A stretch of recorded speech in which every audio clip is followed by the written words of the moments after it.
Oh, hey again, baseball fans. It's been a while, quite a while since we've done a live stream on here. So, yep. I know lots of people are off watching football. I guess that's still going on right now. I have no idea. So, but welcome in. There's Carlos Yaz. How you doing, Carlos? Good to see you. I know everybody is really, really excited about the upcoming Fields of Dreams League. So I'll be working on my rosters hopefully this evening and stuff like that. I know Steve did some picking for me already just to get something. I want to see how close he got. Saw a few of my starters. There are people that I want to start, such as Dave Parker or whatever that'll be on the team.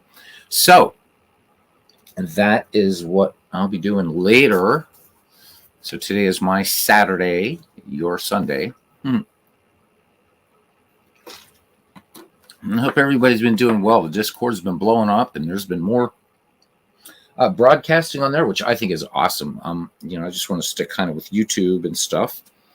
Although maybe in Discord and on here, I'm going to be showing even a different player database that I want to get uploaded, so that for you guys that like to try different things, you can trying to create your own leagues. But for today, we're just going to go on with our Christy Mathewson tribute, and the idea isn't just to try to recreate Christy Mathewson's 1905 season, but rather just to, it's usually in a lot of games I do, I take a player and highlight them, and I think that some players deserve a lot more than just a one-game highlight. So this is sort of a project where we do something with each of Christy Mathewson's starts, regardless of win-loss record. So Carlos says, as far as his team, for the Fields of Dreams League, he says, my team is bad, but I believe good going forward. Well, I think a lot of us are, you get that good groundwork, that good foundation, and then you build on it, just like any good baseball manager would. So best of luck to everybody except for MV. All right. So today I'm going to be taking a little excerpt from a book called The Baseball 100 by Joe Posnanski, and it's a great, great, great book. So it is definitely something that you should check out. So I've been talking a lot about the relationship between John McGraw and Christy Mathewson, and the two couldn't have grown up in different ways and different things. Hey, Jamie says big six time. So, our personalities are already formed in an early age, and a lot of it is nature, a lot of it's nurture, of course, right? So that argument's been solved long ago. But certainly the two had very different natures and very different types of nurturing. John McGraw's father fought in the Civil War rather reluctantly, as many Irish did. McGraw was the son of an Irish immigrant. Never fully recovered. Not sure whether John McGraw Sr. had suffered, what we would call PTSD these days, or what they called in World War I shell shock, or what have you. Alcoholic, would brutally beat John McGraw. John McGraw's only escape, according to Joe Posnanski, of course, or actually according to an article in Saber, was baseball. Posnanski also writes about that, actually. His escape was baseball in an otherwise terrible childhood, and ran away at age 12. McGraw invented a lot of the more aggressive tactics we think of in baseball. People attribute to Ty Cobb or whatever. It was John McGraw, specifically, and those 1894 Baltimore Orioles generally, that created those, sort of techniques, sharpening spikes, things like that. That was John McGraw doing those kinds of things first. And John McGraw was not above cheating at all. John McGraw take any advantage to win. And so you would think, well, what about the dynamic between that and somebody like Christy Mathewson, who was so honest on the baseball diamond that umpires would actually sometimes ask Christy Mathewson his opinion on plays, and he would give it honestly. In one occasion, and I'm not reading yet from this, but Mathewson, there was a close play at the plate. And so the umpire said to Mathewson, how'd it go, Matty? And Matty said, he got me. And the umpire said, why would you admit to something like that? Matthew said, well, I have to. I'm a church elder.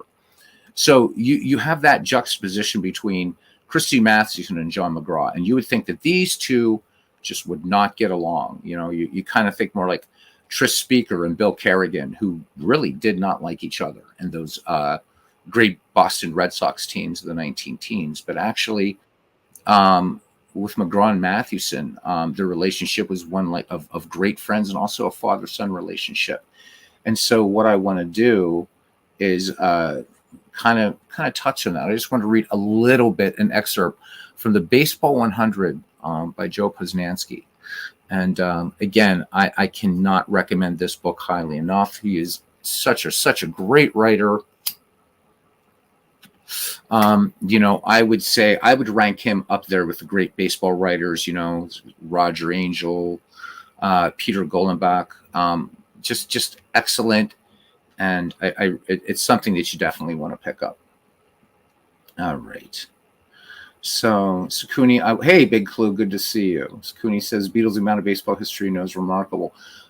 My friend, thank you for that, but I've barely scratched the surface. There's so much more that I want to learn about this game. And that's why I tend to focus largely on Major League Baseball. I figure when they make it out of the minors into the majors, then I'm going to listen. But that being said, I think it's a good thing to study the minor leagues, Pacific Coast League, all that, to see where these players come from and to understand how tough it is to make it to the major leagues. Even these days, as much as baseball's become sort of watered down. Anyhow, let's get to this. So Big Clue, though, does say that Posnanski is his favorite baseball writer of the last 20 years. He says then number 2 behind Cousin Ken. Posnanski is amazing. He is just an amazing writer. And the way he writes, just with such grace. And it's like he's talking to you, and there's kind of a nice poetry that goes through his writing. But I've been scouring around because I wanted to look for a better source than just Beatles Eternally to sort of talk about the dynamic between John McGraw and Christy Mathewson. And Posnanski just kind of came through for me. So here we go. Just a little short excerpt from the Christy Mathewson Baseball 100. He ranks Christy Mathewson the 36th greatest baseball player out of 100 of all time. So out of the top 100, Mathewson is the 36. All right, so here we go. So we're just going to pick it up here from later. All right. Sure, it's easy to see all the reasons why Mathewson and McGraw should have been at each other's throats, but there were connecting points, 2 in particular. One, they were both intensely competitive.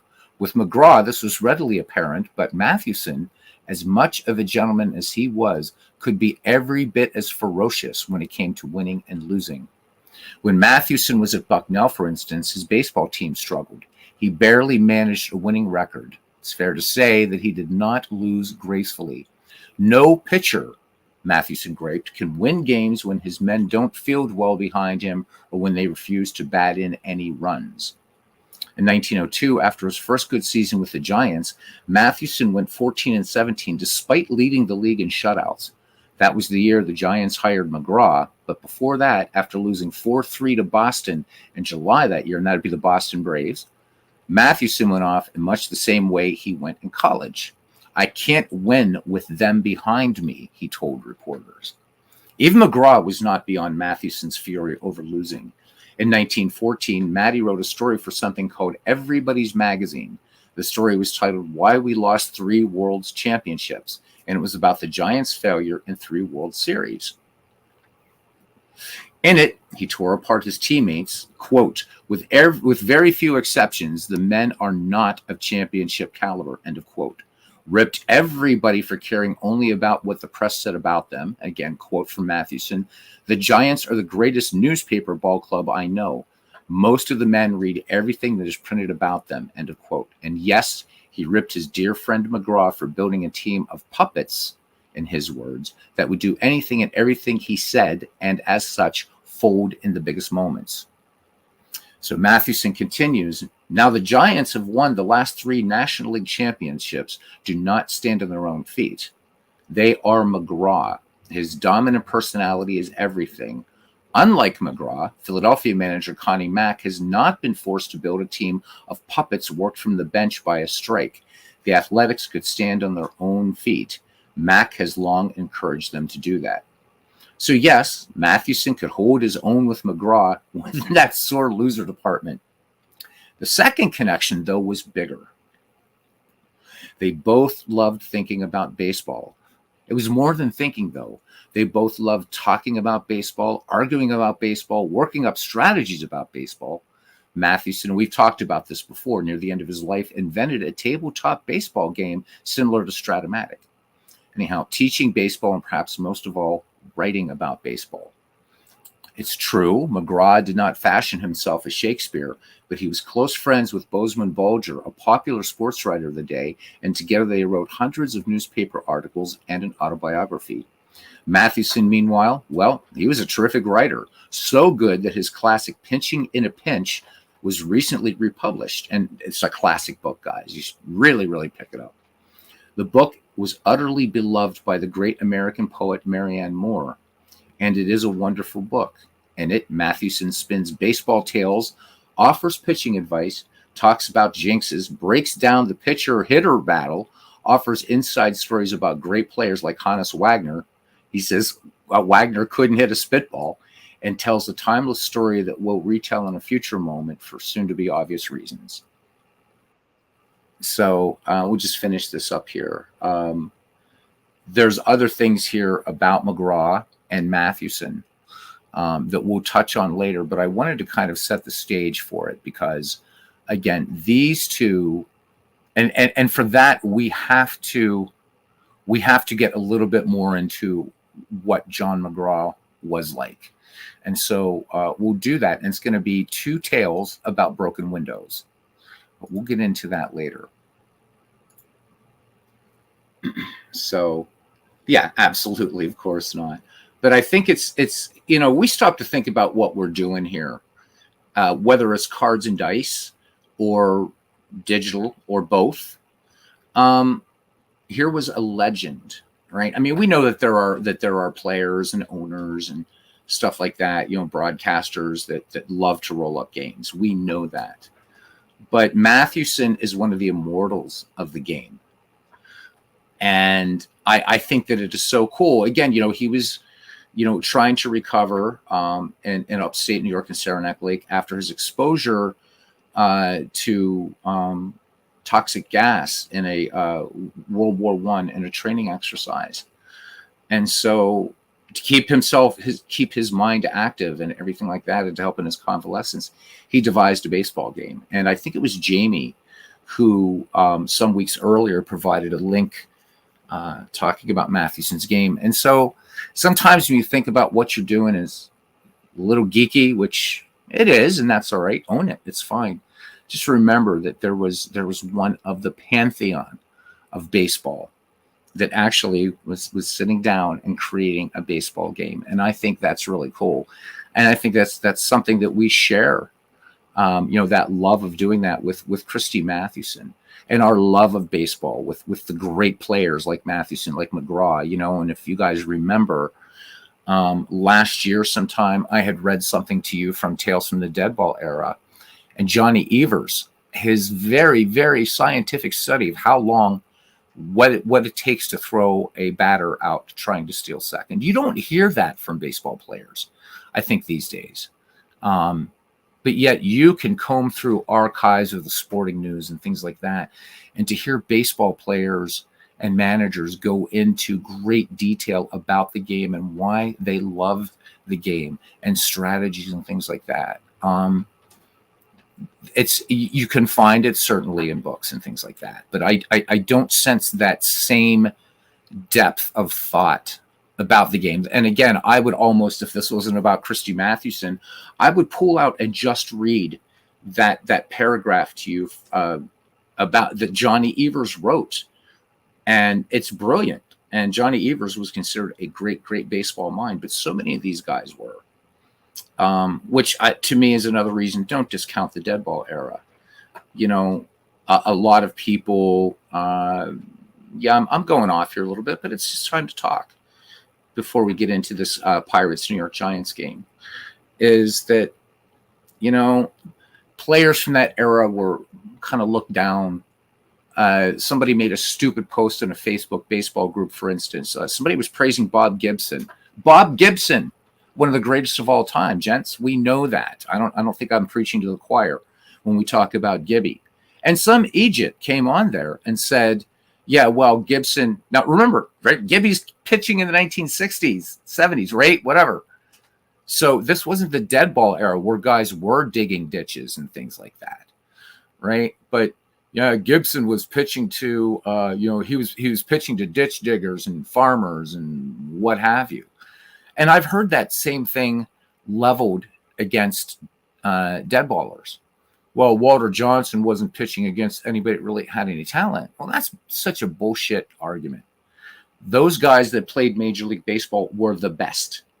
They were the best. And they had only 16 franchises to make it on. And until Branch Rickey came along with the idea of affiliated major leagues owned by major league clubs, run by major league clubs, man, you didn't make it. You didn't know where you didn't make the big club. You either went back to Indiana digging ditches, or, you were playing Class D ball somewhere out in the, in the sticks, somewhere in some little town in Montana or whatever. And even the guys, unlike Mathewson, and Collins and Plank, who were college guys, most of these guys weren't. But one thing they were excellent athletes, and they thought about the game. And if you played for John McGraw, as a matter of fact, you were expected to know the game of baseball inside and out. You had to live it. You had to breathe it. McGraw never got on his players about physical errors, but mental lapses, McGraw would be on you like brown on rice. And apparently so was Christy Mathewson. And so I love that dynamic between the two. And we'll talk more about that in later games. Welcome into Cousin Ken. All right. Bernie's checking in from his phone. He's on his way home today. Have fun. We will. Hey, Buckshot, how you doing?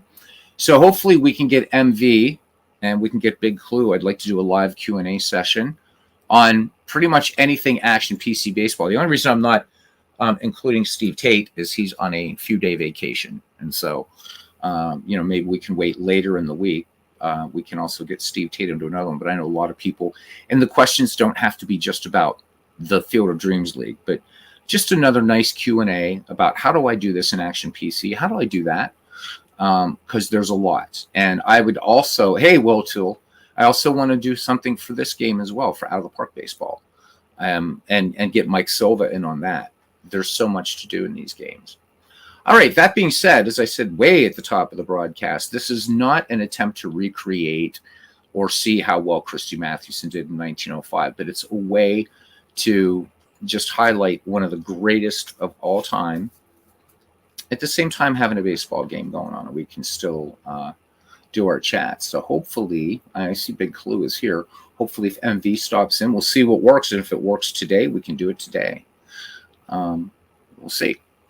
All right. So today we have the Pittsburgh Pirates versus the New York Giants in 1905. So we will be at the Polo Grounds today. The attendance is 4,399, 60 degrees and clear skies. Unlike what it is in Pennsylvania, we have the clear skies, but it's brutally cold out there. We have a wind today at Polo Grounds blowing out to center at 13 miles per hour. Leading off for the Pittsburgh Pirates, Hall of Fame left fielder and manager Fred Clark, player manager. Batting second in center field, Ginger Beaumont. Batting third in right field, Del Howard. Batting in the number 4 slot, one of the original, the 1936 inaugural class, who went in with Christy Mathewson, none other than the Flying Dutchman who couldn't hit the spitball, Hannes Wagner. Batting 5th at first base, Bill Clancy. Batting 6th at second base for the Pirates, Claude Ritchie. Batting 7th, a great baseball player that's largely been forgotten, Tommy Leach. So anybody, you get some Pirates from the 1900s, snag them before I do, because even though you might not get Wagner, you could get Tommy Leach. So, and if you have Tommy Leach, keep him. Excellent player. Batting 8th and catching, Heine Reitz, and batting 9th and pitching, Sam Lever. Lever in 6 games, 2 wins, 3 losses, a 3.44 earned run average, a whip of 1.23, 2 strikeouts per 9 innings, and 9 walks per 9. All right.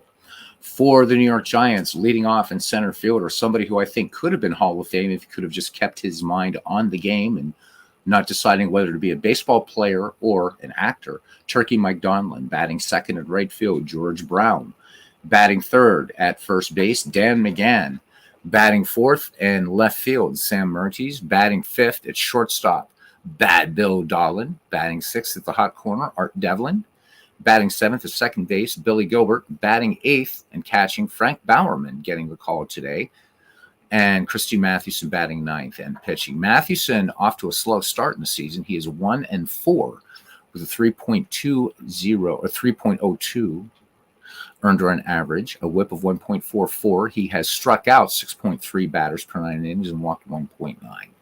So Mathewson has pitched some good games, but lost them. So not getting the support that he needs. But nonetheless, let's get to the ballpark and let's have some fun on this cold Sunday afternoon. I hope it's warmer where you are, but oof. Yes, indeed. Congratulations are in order to Dwayne, says cousin Ken Castro, on the completion of his regular season mega project. Absolutely. So Dwayne did a double season replay. All right, so we're going to switch up our view here, wide, and we'll go to overview for the action. I haven't had time to set that third base. All right, here's Fred Clark to lead things off here for the Pittsburgh Pirates.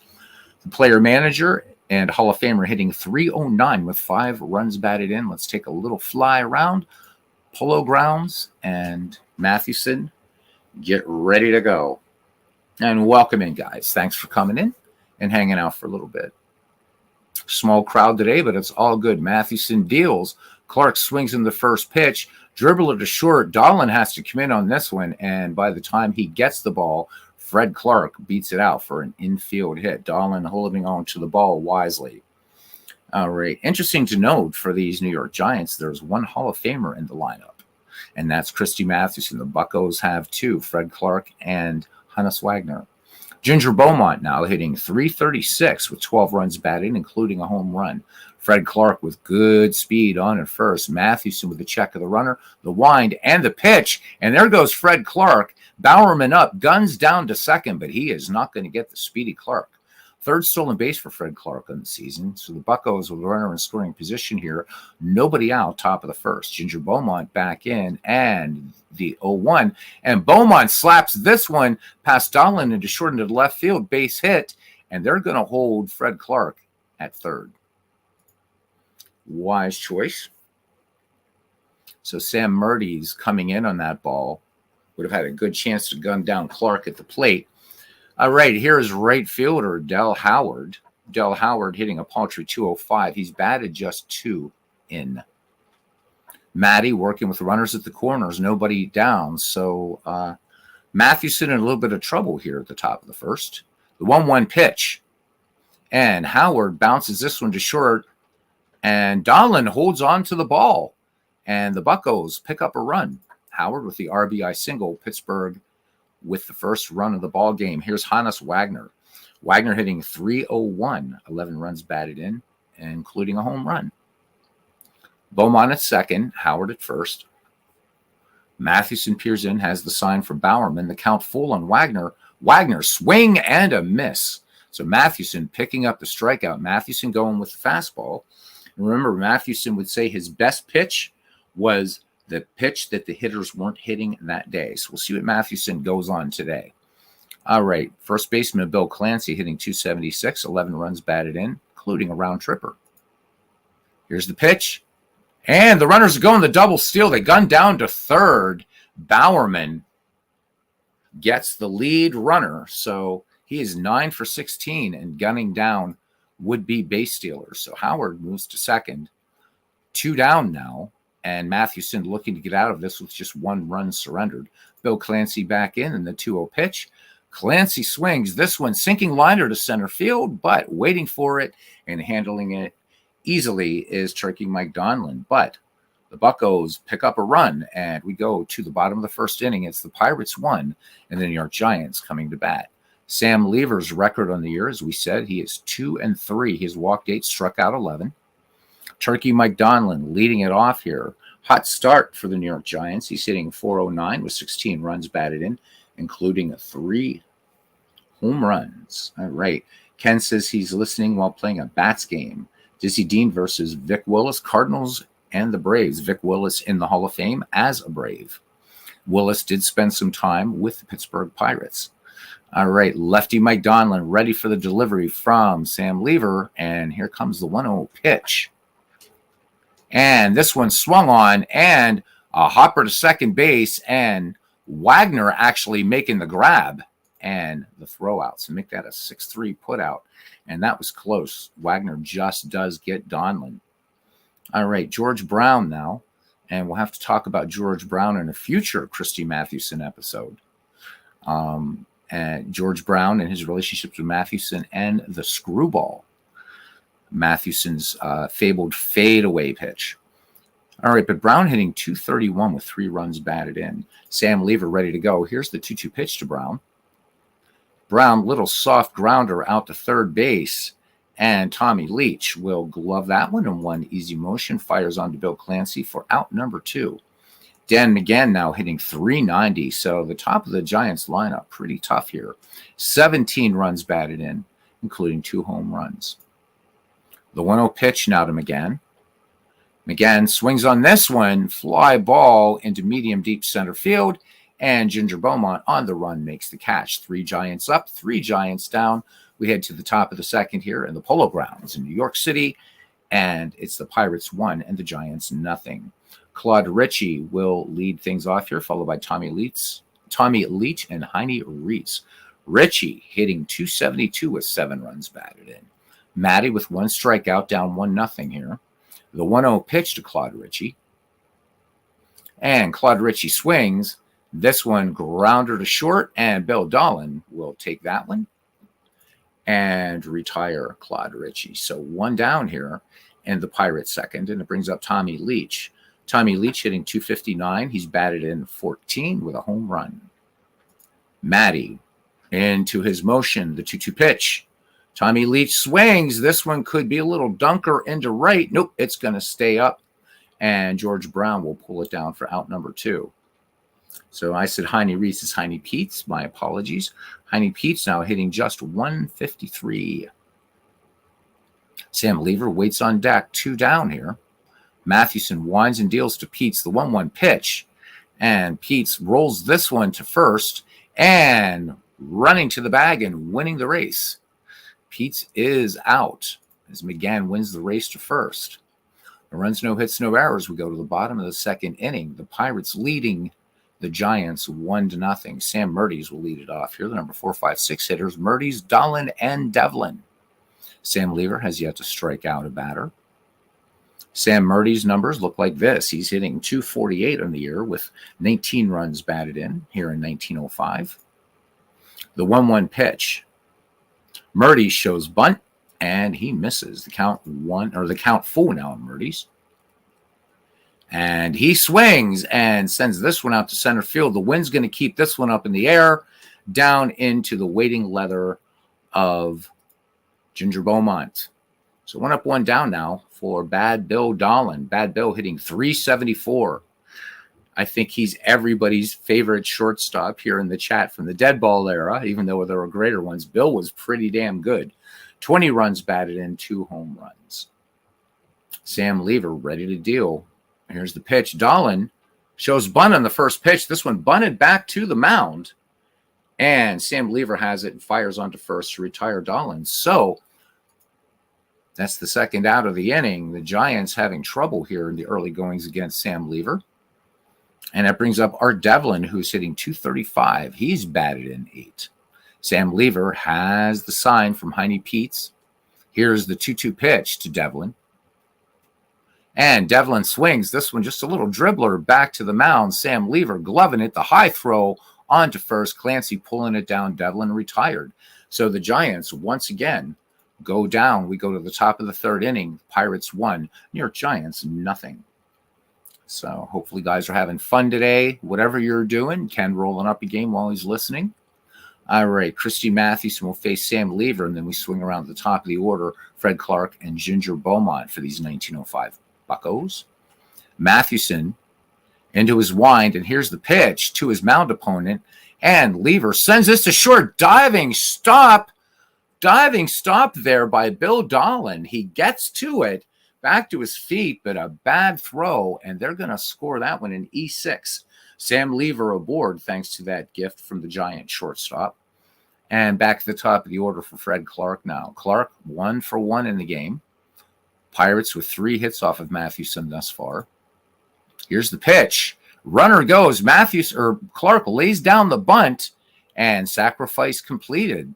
So Sam Lever will move into scoring position. It brings up Ginger Beaumont, who is also 1 for 1. Mathewson peers at Lever. Here's the pitch. And this one is scorched into the alley and right, and the Buccos are going to have their second RBI. So the Pirates touching up Mathewson, and going for 3 is Ginger Beaumont, and he slides in there. He's got a triple here in the top of the third, and you've got to excuse the graphic representation here, obviously.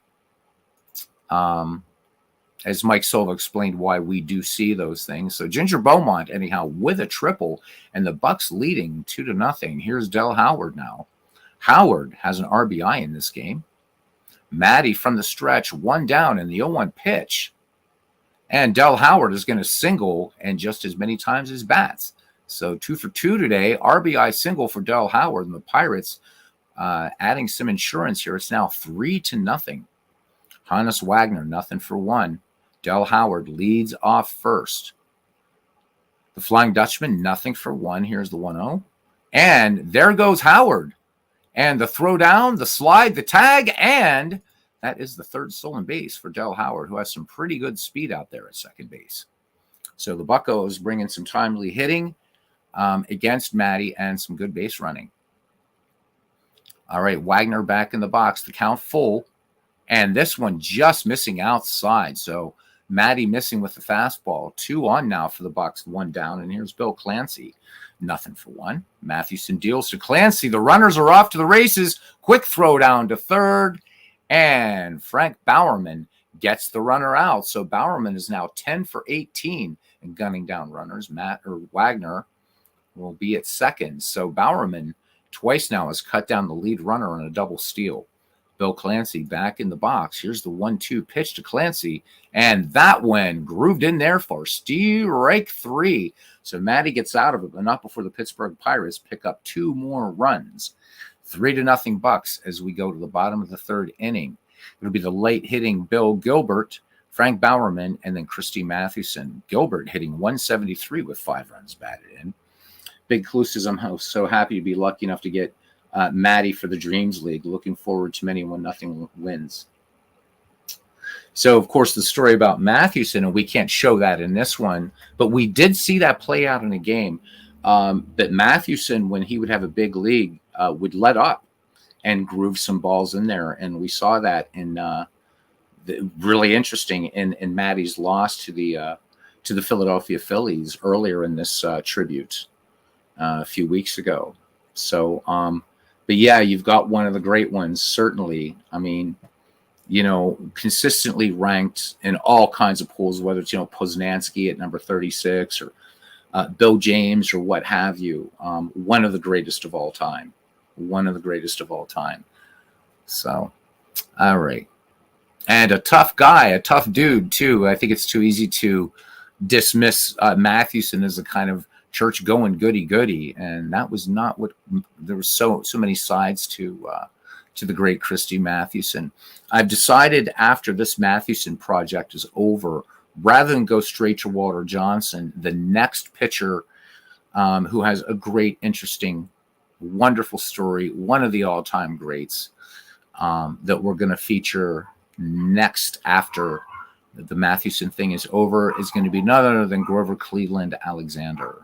So we'll be probably using his 1915 season. So hope you guys will be on board for that. All right. Lefty Bill Gilbert digs in now against Sam Lever. Giants looking to get something going here. There's the 1-1 pitch to Gilbert. And Gilbert swings. And this one So a little right field, just a little base hit down the right field line. I lost track of the ball. So the Sam Lever no-hitter is broken up, and the late-hitting Bill Gilbert does it. Here's Frank Bowerman now. He's hitting .219. He's batted in 3. Gilbert, no speed at first. Lever pretty much ignoring him. The 0-1 pitch to catcher Bowerman, and he dumps this one into the alley, into left center field. Let's see if the Giants can pick up a run here. Does Frank Bowerman get the RBI? Nope. They're going to hold the runner at third. So John McGraw playing a little bit conservatively here. Runners on second and third for the Giants, and it brings up Christy Mathewson. Mathewson is 6 for 13 in the season with a run batted in. Lever from the stretch in the 1-2 pitch to Matty. Swing and a miss. So that one, Mathewson chasing. So one away and back at the top of the order for Mike Donlin. Donlin 0 for 1 in the game. Line drive, base hit, right field. And coming in to score will be Billy Gilbert. So Donlin has an RBI single. The New York Giants get on the board. It's 3-1. Runners at first and third now for George Brown. Nothing for 1. Donlin at first. Here's the 3-2 pitch. Brown swings, and this one a base hit into center field. And here come the New York Giants. That's going to be an RBI for George Brown as Frank Bowerman scores. Donlin moves to second on the play. 3-2 now. Giants sneaking back into it. Here's Dan McGann. So Sam Lever is starting to lose it a little bit here in the bottom of the third. The 1-1 pitch to McGann. McGann swings, and it's another base hit by the Giants. And the Giants, no, here's the play to the plate. This one is going to get by Heine Peets, and the Giants picking up the run, and they have tied this game. It is 3-5-1. So run scoring single by Dan McGann and bad throw from right field. They're going to score that one in E9. All right, here's Sam Murdy's. So if I called that an RBI, I don't remember. I'm kind of tired. It was not. So there we go. So an error on the play. Bad throw went off line, up the line. Heine Peets couldn't get to it. All right, Lever from the stretch. Here's the 1-1 pitch to Sam Murdy's. And Murdy's, let's see, can he keep the hit parade going? This one's going to be a floater to center. And tagging at third and coming home. Here's the throw at the plate, and they got him by a country mile. George Brown is out. Third out of the inning, but the New York Giants tally 3, and we are tied here as we enter the middle innings of this game in 1905. It's the Pirates 3 and the Giants 3. Mathewson, with 2 strikeouts and a walk, will face Claude Ritchie, Tommy Leach, and Heine Peets here in the top of the fourth. Buckshot said that he wanted the 1904 Giants team, but he's very happy with the 1904 Cubs team. So, Buckshot, I was actually looking at that 1904 Cubs team coming into our draft because I knew that the Pirates and Giants were going to go. And I'm waiting. And when you took the 1904 Cubs, my heart sank. But picked up the 1904 Reds, and there's a good reason why. They're actually, not so much by how well they did that year or how not well they did. There's some good players I can move forward and backward. And those 1904 Reds, yeah, good. But yeah, the 1904 Cubs are a strong team. And the Cubs, Pirates, and Giants in the 1900s, you can't go wrong with any of those 3 franchises. The Pirates, of course, the first big team in baseball, but then followed very quickly, with the Giants and the Cubs. So, anything in the 1900s, those are the 3 big ones in the National League, certainly. All right, so good picks. Everybody made some good picks here. All right, Claude Ritchie now, nothing for 1. It would be Ritchie, Leach, and Peets here due up against Christy Mathewson. So it's a whole new ball game. Let's see if Mathewson can shut down these Buccaneers. The 1-2 pitch coming from Matty. And this one swung on and a miss. Strike 3, and it's the fadeaway this time by Mathewson. So we'll see if Mathewson is going to start relying on that screwball. Here's Tommy Leach, nothing for 1. Mathewson with his 3rd strikeout of the game. Big 6 from Factoryville deals. And Leach swinging on the first pitch, and he is going to rope this one up the middle for a base hit. So the Pirates now with their 6th hit of the game. And the speedy Tommy Leach is aboard for Heine Peets. Peets nothing for 1 in the game, hitting a paltry 150 overall in the season. Mathewson checks Tommy Leach at first, and he deals. And there goes Leach. Bowerman up with it, throws down, close play, but Tommy Leach picks up stolen base number 3 on the season. So the Buccos steal 1 into scoring position. Heine Peets back in now. The 2-1 pitch from Matty. Pete swings, and this one, line drive into right field, ranging to his right, and pulling it down is George Brown, and tagging at second and moving to third on the play is Tommy Leach. So the Buccos with a runner just 90 feet away, the potential go-ahead run, and here is Sam Lever. Sam Lever, nothing for 1. The 0-1 pitch from Mathewson, and Mathewson hits Sam Lever. So Lever gets aboard. Mathewson hitting with that fadeaway pitch. So runners at first and third, and here comes Fred Clark now, 1 for 1 in the game.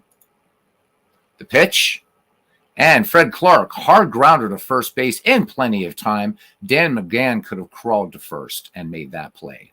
2 base runners in the innings, but the Pirates do not capitalize.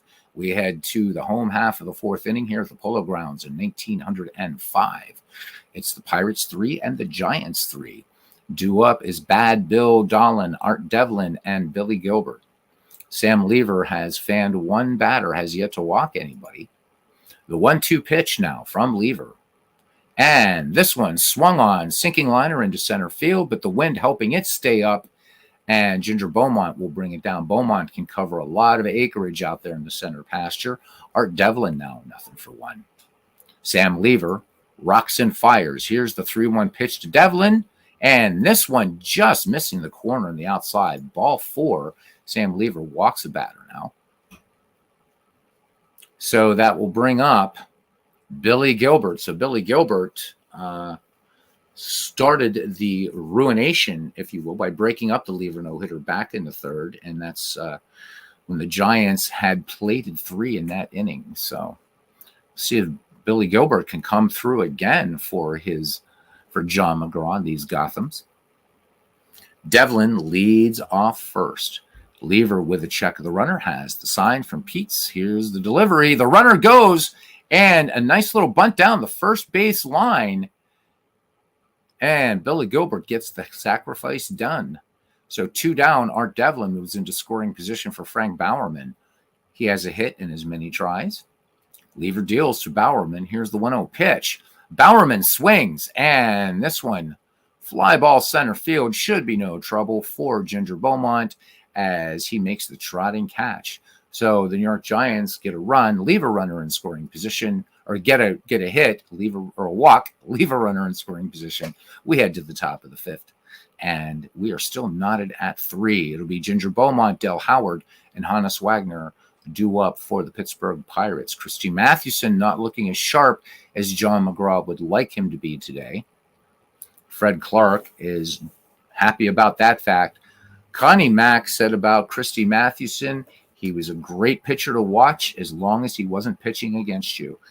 And, of course, Connie Mack would know that all too well in the Fall Classic. Matty deals now to Ginger Beaumont. Beaumont a perfect 2 for 2 on the day, including a run batted in. Here's the 1-0 delivery. Beaumont swings, and this one is going to be a line drive base hit into left field. So Beaumont picks up another hit. Pirates now with 7, out hitting the Giants 7-5. Del Howard now stepping to the plate. Del Howard could be player of the game if the Pirates somehow would come back and win this, break this tie and win. He is 2 for 2 with 2 runs batted in. Ginger Beaumont, decent speed out there at first, eases off first. Matty with a check of the runner, comes home with it, and there goes the runner, gunning down there is Heine Peets, and they get Ginger Beaumont this time. I'm sorry, Bowerman, gunning down Beaumont. So Bowerman now is 11 successful attempts out of 20 tries, gunning down base runners. So 1 away and bases empty for Del Howard. Here's the 3-2 pitch. Dale Howard swings and misses, and this time Mathewson coming with a fastball. So that's strikeout number 4 for Matty. And here comes Hannes Wagner, who's nothing for 1. 2 away, bases empty, tie game here, the 1-0 delivery. Flying Dutchman showing bunt, and he is off to the races, going down to first, but Wagner couldn't catch him napping. Bowerman pounces on that, fires on him again at first, and that is it. The Buccos pick up a hit, and he gets erased, and we go to the bottom of the 5th inning. We are still knotted at 3. And it will be Big 6, Turkey Mike and George Brown due up for the New York Giants. Sam Lever with the 0-2 count now to Matty. Struck out his last time up. Mathewson blooper into shallow center, and again, the wind playing a factor on this. This hangs up there long enough for Ginger Beaumont to get over there and make the catch. Again, covering a lot of ground there in center field. Beaumont, an excellent center fielder. Turkey Mike Donlin is 1 for 2 with a run batted in. He will be doing, we are told, the vaudeville circuit in an off season. He will be talking about, basically rowdyism in the stands, the sad tale of 1MV. So do check that out at your local vaudeville house. Turkey Mike Donlin giving a scholarly rendition of rowdyism in the stands of 1MV. That will be featured by Turkey Mike and his wife. All right, here we go. Sam Lever deals. Here's the 3-0 pitch. And Sam Lever has issued his second walk, so the dangerous Mike Donlin is aboard at first, and here comes George Brown. We'll see if Brown's going to bunt here. He's 1 for 2 with a run batted in. The 1-0 pitch, and he's not bunting. This one is a frozen rope out into right center field, and it looks like the New York Giants are going to pick up their 4th run, and indeed they do. So Mike Donlin scores. Brown picking up the run scoring or the RBI double, and it's now 4-3 New York Giants. Donlin is definitely a beast, and if you got Mike Donlin in this league, you got yourself a good pick. Donlin is amazing. We saw in the McGreevy League how well Mike Donlin plays. I've seen Mike Donlin do amazing things and things I've seen. Big Clue obviously has as well.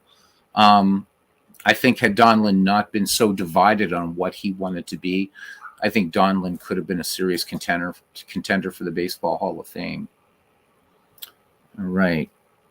Which, by the way, I want to talk about something maybe after this really, really quickly. I was watching a guy yesterday who was, again, it was one of those what's wrong with the Hall of Fame numbers. And this was like Hall of Fame voting process. And it was interesting. And one of the better ones I've seen, and he was comparing Edgar Martinez and Lance Berkman, and making a strong case. So Berkman falls off the ballot, of course, as you guys know, and Edgar in there. And it was really, really interesting. It's a good video. I should find the link and post it in the Discord. Also talks about when you remove Mariano Rivera with the remaining relievers, why there's a certain reliever, and I'm not going to mention his name, but you know who it is, I think. Why didn't he get consideration for a Hall of Fame? Because when you take Rivera out, Joe Nathan, I'll just say this, Joe Nathan, he has numbers that rival the other strictly relievers that are in the Hall of Fame. And Eckersley, of course, most of his numbers coming as a starter. But so it's a good one. But I wanted to get your thoughts about Lance Berkman versus Edgar Martinez. So not taking anything away from Edgar, but why is he in and Lance Berkman not? So interesting. So there, for you modern baseball guys, there's a good question for you. So you want to look those guys up on Baseball Reference, offer your thoughts. I'm interested. I'm happy Edgar Martinez is in, certainly, but what about Lance Berkman? What do you guys think? Because the voters are dumb, right? When does the Field League open? Pretty soon. Big Clue would know. He's one of the commissioners. All right, here is because we're going to get McGreevy going about 2 or 3 weeks after that. I don't want them to start at the same time. And besides, I have a different player database I want to show you guys pre-McGreevy because McGreevy's more of an open draft. And I think you will like this. I'm going to, in addition to the player database I'm going to upload that I promised but didn't get to, I found something that is even more massive. But I think for people coming in and very, very unsure about the parameters of the McGreevy League, 1871 to 1929, I think this new player database, which is massive, massive, massive, will help those not terribly comfortable with 19th century dead ball and 1920s baseball. All right. So McGann is 1 for 2 with a run batted in. 1 out. Here's the 1-0 pitch to McGann. And here we go. This is going to be an RBI, at least double for Dan McGann. Let's see. So the Giants already 5-3. Is McGann going to stop at second? Nope. He is going to go into third base. Another triple in this game. And the New York Giants now giving Christy Mathewson some run support. It's 5-3. Like to see the sharp Mathewson return to the mound in the top of the 6th. Sam Murdy's now 0 for 2. The 1-0 pitch from the stretch. Murdy swings, fly ball out to center. This should be deep enough. Beaumont has it, and tagging at third is Dan McGann, and McGann will score. So the Giants now doubling their lead over the Pittsburgh Pirates. It's 6-3, 2 down. Bad Bill Dolan, 0 for 2. The 1-0 pitch to the Giants shortstop. Dolan swings this one. Hard ground ball to second base, and no problem for Claude Ritchie on the routine 4-3 putout. But the New York Giants pick up 3 as we head to the top of the 6th inning. The Giants 6th and the Pirates 3. Mathewson with 4 strikeouts and a walk. Mathewson throwing effectively, only 67 pitches, getting touched up for 1 run in the first and 2 in the third. So there is going to be a preseason preview show, as Big Clue says, for the Fields of Dreams League. So there you go. So many of these excellent players will be in our coming league. Dolan is on Tate's roster. Yep, we've all got some great players from all eras of baseball. So going to be a lot of fun. But I am also, while I'm excited about that, I'm also looking forward to the more focused and, I mean, at least for me, getting back into that era of baseball too. So it's going to be fun to be able to manage one and the other one just do whatever. So I'm hoping that some of you would consider the McGreevy League. It's a little bit more of it's a little bit more open, I guess. That's all right. Right? I'm going to bring these down a little bit so I can see speed indicators a little bit better. I'm like, why can't I see this? But like to see if we can get that Q&A going about Action PC Baseball. Separate video, obviously. So it's going to be up to MV and Big Clue when we can do that. All right, Matty to deal now to Bill Clancy, who's 0 for 2. The count even at Clancy. And Bill Clancy sends his 2-2 pitch to third. And gobbling that up over there at the hot corner is Art Devlin. So Bill Clancy retired. Here's Claude Ritchie. Bucko second baseman, 0 for 2. 1 down for the Bucks here in the top of the 6th. Mathewson with the 1-1 pitch. And the lefty Ritchie swings. And this one bobbled out there by Billy Gilbert. That'll be an E4. Second error for the Giants of the game. And Claude Ritchie with appreciable speed is on first for Tommy Leach now. Tommy 1 for 2. Matty has the sign from Frank Bowerman. Here is the delivery. Oh, snap throw down to first, and they got him. Bowerman has been wicked. Claude Ritchie picked off first. Let us look at that play again. The Giants' secret weapon here today has been Frank Bowerman. Bucko's getting gunned down all over the place. Let's look at that one and watch first base. Well, we're going to have to watch it as a regular replay, of course.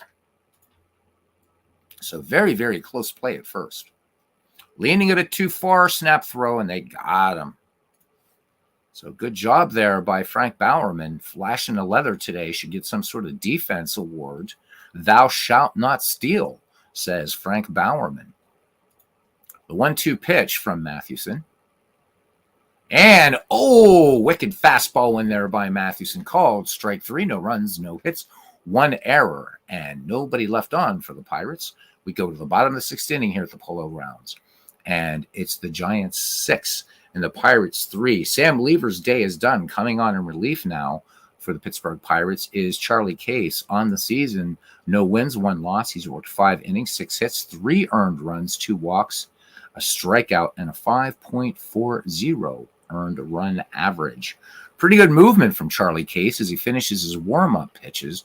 Art Devlin comes in. Devlin, 0-for-1. The count full on Devlin. Case delivers. Devlin swings and promptly golfs this one to third. And a little bit of a high throw there by Tommy Leach. Pulled down nicely by Bill Clancy for out number 1. Bill Gilbert now, 1-for-1. The 2-2 pitch to Billy. And he cuts on this one, lined past second into center field, base hit. Claude Ritchie making a nice attempt, lunges at the ball, but no way he's getting to it. Or I'm sorry, Del Howard. So Gilbert aboard, and here comes Frank Bowerman. So Bowerman 1-for-2 and some caught stealings today. The 2-0 pitch to Bowerman, flied out his last time. Bowerman swings, hard hit ball to third. Will they turn 2? 5-4-3. And there you go. The inning-ending double play. We go to the top of the 7th now. Mathewson will face Pete's Karlsch. So hopefully I'm saying that right. Karish. There we go. Karish and Fred Clark. All right. Heine Pete's 0-for-2. Mathewson now with 5 strikeouts and a 3-run lead. Here's the 0-2 pitch. And Pete's grounds this one to third, up with it, and over Art Devlin to Dan McGann for out number 1. And we'll just look at that as a regular replay because the game will straighten itself out, as you'll see. There you go, down the third base line. All right. So here we go. Fred Karish. Since I mangled his name, I feel it important to let's find out a little bit about him as an apology. So he played from 1903 to 1914, missed some years. It looks like 3 or 4 or 5. It's like, yep, missed from 1906 to 1912. Played for the Pirates, then for the Naps. Not much to talk about. So a 227 lifetime hitter. In an era of stolen bases, he only had 16, 9 triples. So pretty much a journeyman player.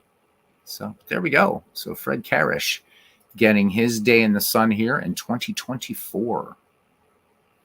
All right. So hitting .311 in limited action in the season, the right fielder was 14-for-45 with 6 runs batted in. Mathewson sets and delivers the 2-2 pitch to Karish. Swing and a miss, and it's another fastball by Matty. So looks like he's mainly living more on the heat than the fadeaway today. Back at the top of the order now for the Pirates and Fred Clark, who was 1-for-2, 2 down. Buccos with facing a 3-run deficit. The 0-1 pitch and grounder last time by Fred Clark. Grounder this time, close play at first, and they do nip him. Nice play. All right, we're going to skip the 7th inning stretch nonsense because that wasn't a thing in 1905. We'll just head to the bottom of the 7th inning. Still 6-3 in favor of the Giants. Christy Mathewson, Mike Donlin, and George Brown do up. Legend Sports Universe, Forever Remain 90, joining us. He says he's working, yes, on the Franchise Stars Baseball League. So the year 3 rookies as we speak. Can't stay long tonight, but wanted to show up. Thank you, Forever Remain 90, who also has picked a damn fine team. Our good friend from Germany picked a great team. Big Chicago White Sox fan. But picked, again, from all franchises. Sakuni, I think, showed his love for his home city, or the home city for which he roots, Philadelphia Phillies and Philadelphia Athletics. So I think it's going to be fun, though. Looking forward to it. I like the rosters are already picked by Steve in the community for me, so I might do a little bit of tweaking, but Everything's looking good. All right, Charlie Case staying on in relief for the Pittsburgh Pirates to face Christy, Mathewson, Mike Donlin, and George Brown. Charlie Case deals the 3-1 pitch to Matty. And Mathewson, good eye up there, will take the walk. So the Pirates, observing that the New York Giants got another base runner and they don't need one. So the Giants now hitting the Pirates 8-7. There's been 3 errors in this game, 2 by the Giants, 1 by the Pirates. All right, here's Donlin, 1 for 2 with a run batted in. And Mathewson had speed. Remember, he was a multi-sport star at what was then called Bucknell College. The football stadium that is there, of course, was renovated and is named Christy Mathewson Memorial Stadium. The entrance, the gate to Bucknell University, named after Mathewson, and that was built in 1927 with contributions from the 16 major league franchises. So pretty classy. And of course, you go to Bucknell University and you will see that, and visit Christy Mathewson's gravesite. All right. I'm not far from Bucknell, actually, so going to make the journey up there again. I've been there before. Nice campus, but just to go up and pay respects to Big Six. All right. I'd offer him a beer, but Matty probably would not imbibe. I don't know if he would. I don't know. But nonetheless, a toast to Christy. All right, here's the 1-0 pitch to Turkey Mike. And Donlin scorches this one. This one is high. This one is deep. And this one no one's going to get to. It's not a home run. But Donlin is going to have himself an RBI triple. So Mathewson scores, Donlin with the RBI triple, and the Giants now with a commanding 7-3 lead. It seems like the Pittsburgh Pirates have gone home. George Brown, 2 for 3, 2 runs batted in. Once again, Turkey Mike proving what Big Clue said. He was a beast. In fact, we're just going to look at Donlin here for a few minutes. Donlin, again, you can kind of look.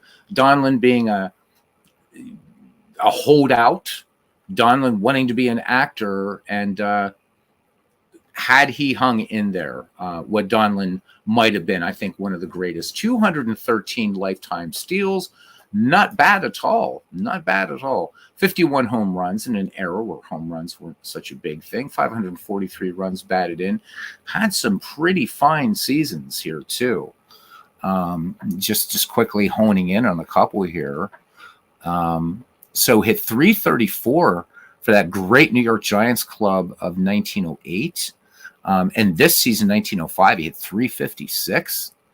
And that year he stole 33 bases, knocked 7 home runs, 80 runs batted in, had 106 runs batted in 1908. Even as far back as in 1901, batted in 67, hit 340 in 121 games. So Donlin started his career with the St. Louis Cardinals. Also played for Cincinnati. Played for a time with the Giants, of course. And then went to the Boston Braves for a little while. Played for the Baltimore Orioles in 1901. So, again, that inaugural year for Baltimore, they would be replaced. And then played for a year with the Bucks and finished up with the Giants back in 1914. So, there we go. A little bit about Turkey Mike Donlin. Too bad we can't find out what plays he was in or anything like that. Back to the game. All right. Donlin at third. Nobody out for George Brown. Already 2 for 3 in this game. 2 runs batted in. Mr. McGraw would like to see George Brown get Mr. Donlin in. The 3-1 pitch to George Brown. And that's inside. So ball 4, runners at the corners. Charlie Case now has to face Dan McGann. What do you do with McGann? With runners at the corners and nobody out, and both George Brown and Mike Donlin with excellent speed. Dan McGann, pretty fine contact hitter. He's batted in 2 today. Case from the stretch and the 0-1 pitch. And the runner's going, and this one gunned down by Heine Pease. So in 41 attempts, he's gunned down 15 runners. So not a Frank Bowerman level, but a timely steal there. So 1 out, but doesn't set up the double play possibility. Donlin remains at third. McGann back in and the 1-2 pitch. McGann with a run-scoring triple last at bat. Base hit. This is going to be an RBI, probably a double. Let's see. Yep, coming in and sliding into second is Dan McGann. So the RBI double. It's 8-3 Giants. We'll keep this going. Sam Murty's now with an RBI. 0 for 2. Charlie Case with a 2-1 pitch. Flied out his last time up. Murty's is going to do that again. Fly ball, right field. Karish hustles over to his left and pulls it down for out number 2. And what do we have here? Okay. We have just Bill Dahlin coming up. I thought there was going to be a substitution. Bill Dahlin, nothing for 3. 2 down. Dan McGann at second. 8-3 your score. The 3-1 pitch. Bad Bill swings. Is this going to get down for a hit? It will not. Instead, it will just get down into the glove of Fred Clark. So 2 giant runs on 2 hits, no runners, no errors, and a runner left on. It's 8-3 as we head to the top of the 8th. The number 2, 3, 4 hitters due up for the Pirates. Beaumont, Howard, and Wagner. Ginger Beaumont, perfect 3 for 3 with a run batted in. Christy Mathewson, 6 strikeouts and a walk. Beaumont swings, and this one a shallow fly ball into center field. And Donlin glides over and makes the grab. So 1 up, 1 down now. There's Aaron Reed. And there's MV. There he is. So Buckshot made his stage debut, talking about Turkey Mike Donlin, made his stage debut in Stealing Home, a 1-act play that he wrote. I'm sure that's probably out there somewhere to find. So thanks for that, Buckshot. Appreciate it. Anybody wants to come on and talk a little baseball, maybe coordinate this Q&A session for Action PC, I'm going to drop the link in there as soon as I find the right thing. Yeah, there it is. Duh. So we're going to invite, and if anybody wants to come on, let me know. And I don't want you stuck out there. All right. So Big Clue says, if I recall correctly, Donlin's longtime baseball themed act with his wife is called Stealing Home. So there we go. So once again, this community showing just how amazingly brilliant it is about baseball history. Love it. All right. So Del Howard bats with 1 down. Hannes Wagner waits on deck. Del Howard 2 for 3 with 2 runs batted in, looking more like Wagner than Wagner. Matty with the 0-1 delivery to Del. Howard cuts on this one, and this one a gapper into left center field for extra bases. And here come the Bucks in the 8th, going to try to close this gap if they can. Del Howard with a 1-out double. Here's Hannes Wagner, nothing for 2. So Mathewson keeping the Flying Dutchman's bat quiet. Wagner, great contact hitter and power. The 1-2 pitch from Mathewson. And Wagner just cannot figure out Christy today. So 2 down. Second time Matthew went hunting. 7th strikeout now for Mathewson. Wagner, 2 of those strikeouts. Here's Bill Clancy. It's funny. Don't know if they call it a curveball. Could have been a spitball for all we know. Mathewson said that Wagner could not hit a spitball. That from pitching in a pinch by Christy Mathewson.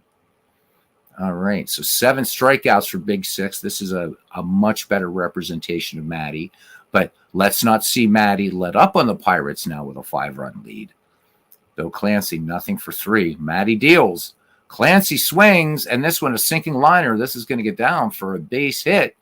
And the throw to the plate, and this one is offline. Del Howard will come in and score on the throwing error.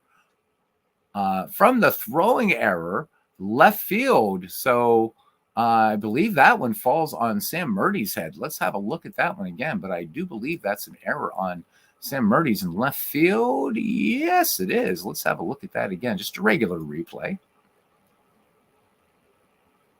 So Murty's gets the ball in a hop. Runner's going home, and Murty's had plenty of time. Throw goes offline all the way to the backstop.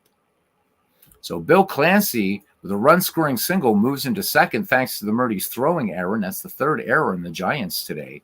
And the Pirates looks like they're going to allow Charlie Case to bat.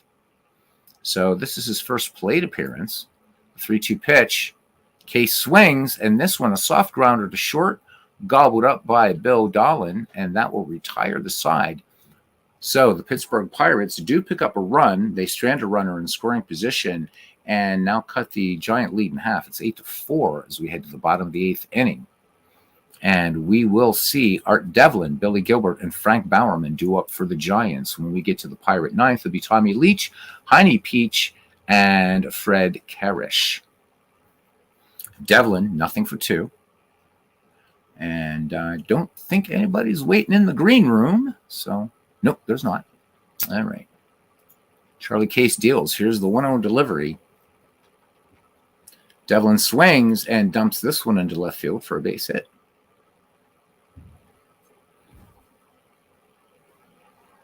So Devlin picking up the 11th hit for the New York Giants. And here comes Bill Gilbert. Billy Gilbert showing his colors today, getting his 15 minutes of fame, 2 for 2. Here's the wind in the pitch. And the runner goes. The throw down. No, there will not be a throw. So Devlin gets the steal. A little bit of defensive indifference there. Devlin gets into scoring position. MV says run down tonight to talk. Run down tonight to talk, but here to support and listen to some classic Beatles dead ball. All right, it's all good. It's all good. We'll figure out something because I think again, MV's got a lot of great tutorials in Action PC baseball. Steve Tate, of course, is our guru in the game. Big Clue knows the game like crazy. I know a few things about it myself, and I thought just a real-time Q&A. Since Action PC 24 just came out barely a month ago. So we'll get to it, I guess. Yeah, he needs some more sheet. Thank you, Buckshot, for that. Wootool says for the Action PC Q&A, could you guys go over best settings for a dead ball replay? Yeah, I'd be happy to do that. Be certainly happy to do this. We're going to bring Big Clue on here. Hey, my friend. Hey guys, Beatles, how you doing? I'm doing pretty well. Spent the night with the girlfriend last night and ended up falling asleep early. I was so exhausted. We watched Sling Blade and literally then just went to sleep. What a great movie, though. But yeah, feeling kind of mellow today. It's my Saturday, so I don't go back to work till Tuesday. How are you doing, man? How you doing? Doing fine. Enjoying some baseball on a Sunday afternoon during football season. Thank you. There you go. You're welcome. You are welcome. My pleasure. So yeah, big clue. We got to do some sort of. Again, it's Q&A. So rather than a structured tutorial, people can throw out some questions to us if you would, because you're this game very well. Action PC, I should say, very very well as well, and just baseball in general. So Will Tools. I thought you were asking me to come on to ask the questions because I have a question for you. You have a question for Out of the Park or for Action PC or just for you? Yeah, for the who the hell let MV in the ballpark tonight? I know. So what happened is that MV and Hal Chase were tipping back a few last night, and as it is, right, Hal Chase actually owned MV a few pounds. Yeah, they were actually betting on a cricket match. And MV said, well, you know what, Hal, just get me into the ballpark. So we're now trying to hunt down Hal Chase first to tar and feather him, and then we'll deal with MV. I had one pint of bitter too many, right? So. Exactly. So MV run down. MV, I've seen you on the. He says he's feeling very hungover. I wonder MV, I've seen MV on the Discord at what would be 4 or 5 in the morning his time, all last week, and then going to work. It's I will give him full credit though. Most of these late night appearances lately have been him in the besides trying to defend his indefensible transactions, Right. He's in there. I mean, he's done a lot of work helping people try Oh to yeah. understand Action PC and Yeah. work through the minutia of the manager profiles. So much Yeah. to him for that. Huge kudos to that, especially. And I mean, all your videos are excellent, MV, and what you've been doing. But the one on AI possibilities with Action PC, I strongly, there's 13 people watching here. If you haven't seen it, watch the video, because there is, and you know what, we could do the same kind of video for out of the park baseball. You know, you think about baseball games as having singular, just like one AI, and that nothing could be further from the truth. And you know, so with more AI choices, you know, baseball for Windows has crazy amounts of AI. Even the two games I've put out there for you guys to download, Pure Sim and Strategy Baseball, tons and tons and tons of options. So play around with those and have fun with it. But MV, brilliant stuff as always. Looking for my cricket videos, but I know right now we're all excited about the Fields of Dreams League, and as we should be. And again, guys, while I have him on here, and we got to give MV thanks, certainly, for what he's been doing to get people up to speed. But without Steve Tate and Big Clue, guys, this just wouldn't have happened. We have 24 people in the Fields of Dreams League. I mean, if I'll be lucky if we can get half that from McGreevy, but I'll tell you what, I am so happy there's 24 people. That's incredible for a league that prior to these guys starting up the Shanks League, right? The leagues like this were like kind of not anywhere around YouTube. They weren't. There was nothing, right? I'm not aware of any. How many was in the first McGreevy? 8 or 10? We had 10, but then it ended up actually 8. It was, you know, again, McGreevy was like the inaugural thing or whatever, but you guys taking the Shanks League, which is nice because, and now it's Fields of Dreams. I mean, these two they're very, very distinct now. The only similarity is they're, you know, I don't know. There's some similarities, but I love where you guys have taken Fields of Dreams. And I think it makes, especially this year's draft format, we've got a blowout here. The Giants are going to win this one, I think. I think that what you and Steve decided this year is the best draft format for an all-time, covering almost all of baseball history that one could ask for. Yeah, we're very happy with it so far, and the feedback we're getting about the challenges people are having with, man, I'm already trying to decide who my 15 keepers are at the end of the season, and the season hasn't even started. That just makes us smile for me here. Right.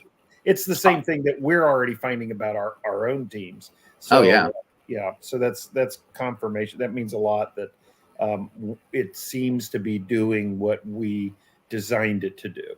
So. Well, yeah, and I mean, you know, I've been watching Steve, Sean, World's Worst Gamer, Sean. I've been watching a bunch of people on the Discord playing through, and what's been amazing is how much there's some good variation, but it's not wild variation where you will go.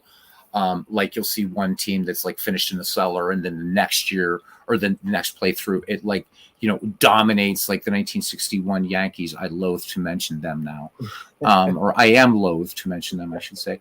But it's good, and I think it's going to be highly competitive in a fun way. Oh yeah, yeah, looking forward to it, and I'm just happy to be part of it. No matter what I decide on my rosters. I looks to me, you know, with preliminary look, what Steve or you guys picked for me, pretty much of the players I would have picked, actually. So good call, guys. Yeah. I don't really have a lot of work to do in my rosters except set lineups and stuff, I guess. Yeah, I said to Steve, I guess it was yesterday morning, I said, we need to have a league file out that everybody can test before you go on vacation. Otherwise, everybody's just going to sit around twiddling their thumbs without anything to do for a week. And I said the only way to do that, where they can do more than play individual one-offs, is we need rosters. So him and I sat down and went through and like, here's the 35 or 40 top guys, and then whittled it down to 30. And we figured at least when Steve gets back and the other rosters are in, the last couple of rosters are in, all Steve would have to do is change out a handful of guys. Oh yeah, most of them are going to be the same players you pick. Yeah. And I really appreciate, I warned everybody I wasn't going to get mine in right away, and I've been looking through them, and I'm like, I'm kind of overthinking a little bit, but I am using, some other tools and stuff like that. So I'm hoping. It doesn't seem like anybody's really up for the Q&A thing tonight, so I may do a little broadcast tonight on some games. And MV, I do see you in the green room, so I'll get you here in a sec. But I appreciate you guys. Yeah. So Forever Remain 90 says only was able to watch part of it. Talked about the individual player management in that video too. So that's something that people forget. Let's get MV on here so we can talk about that if he wants to a little bit, because it's his video.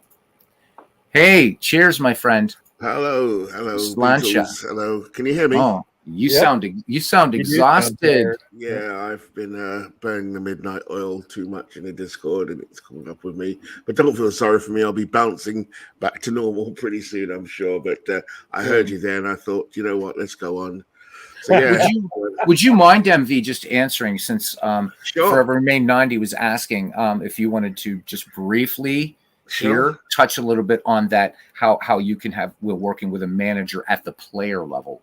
Sure. Which you can do in this game as well. Yeah, sure, you can. Yeah, sure. Thanks, Beatles. And hello, Clue. Hello, everybody. Yeah, just very quickly, I know I put out 2 streams recently. One was as recently yesterday. The way the game works is you can set settings for the league. Set settings for the league globally. You can set settings for the team, and you can set settings for the individual players.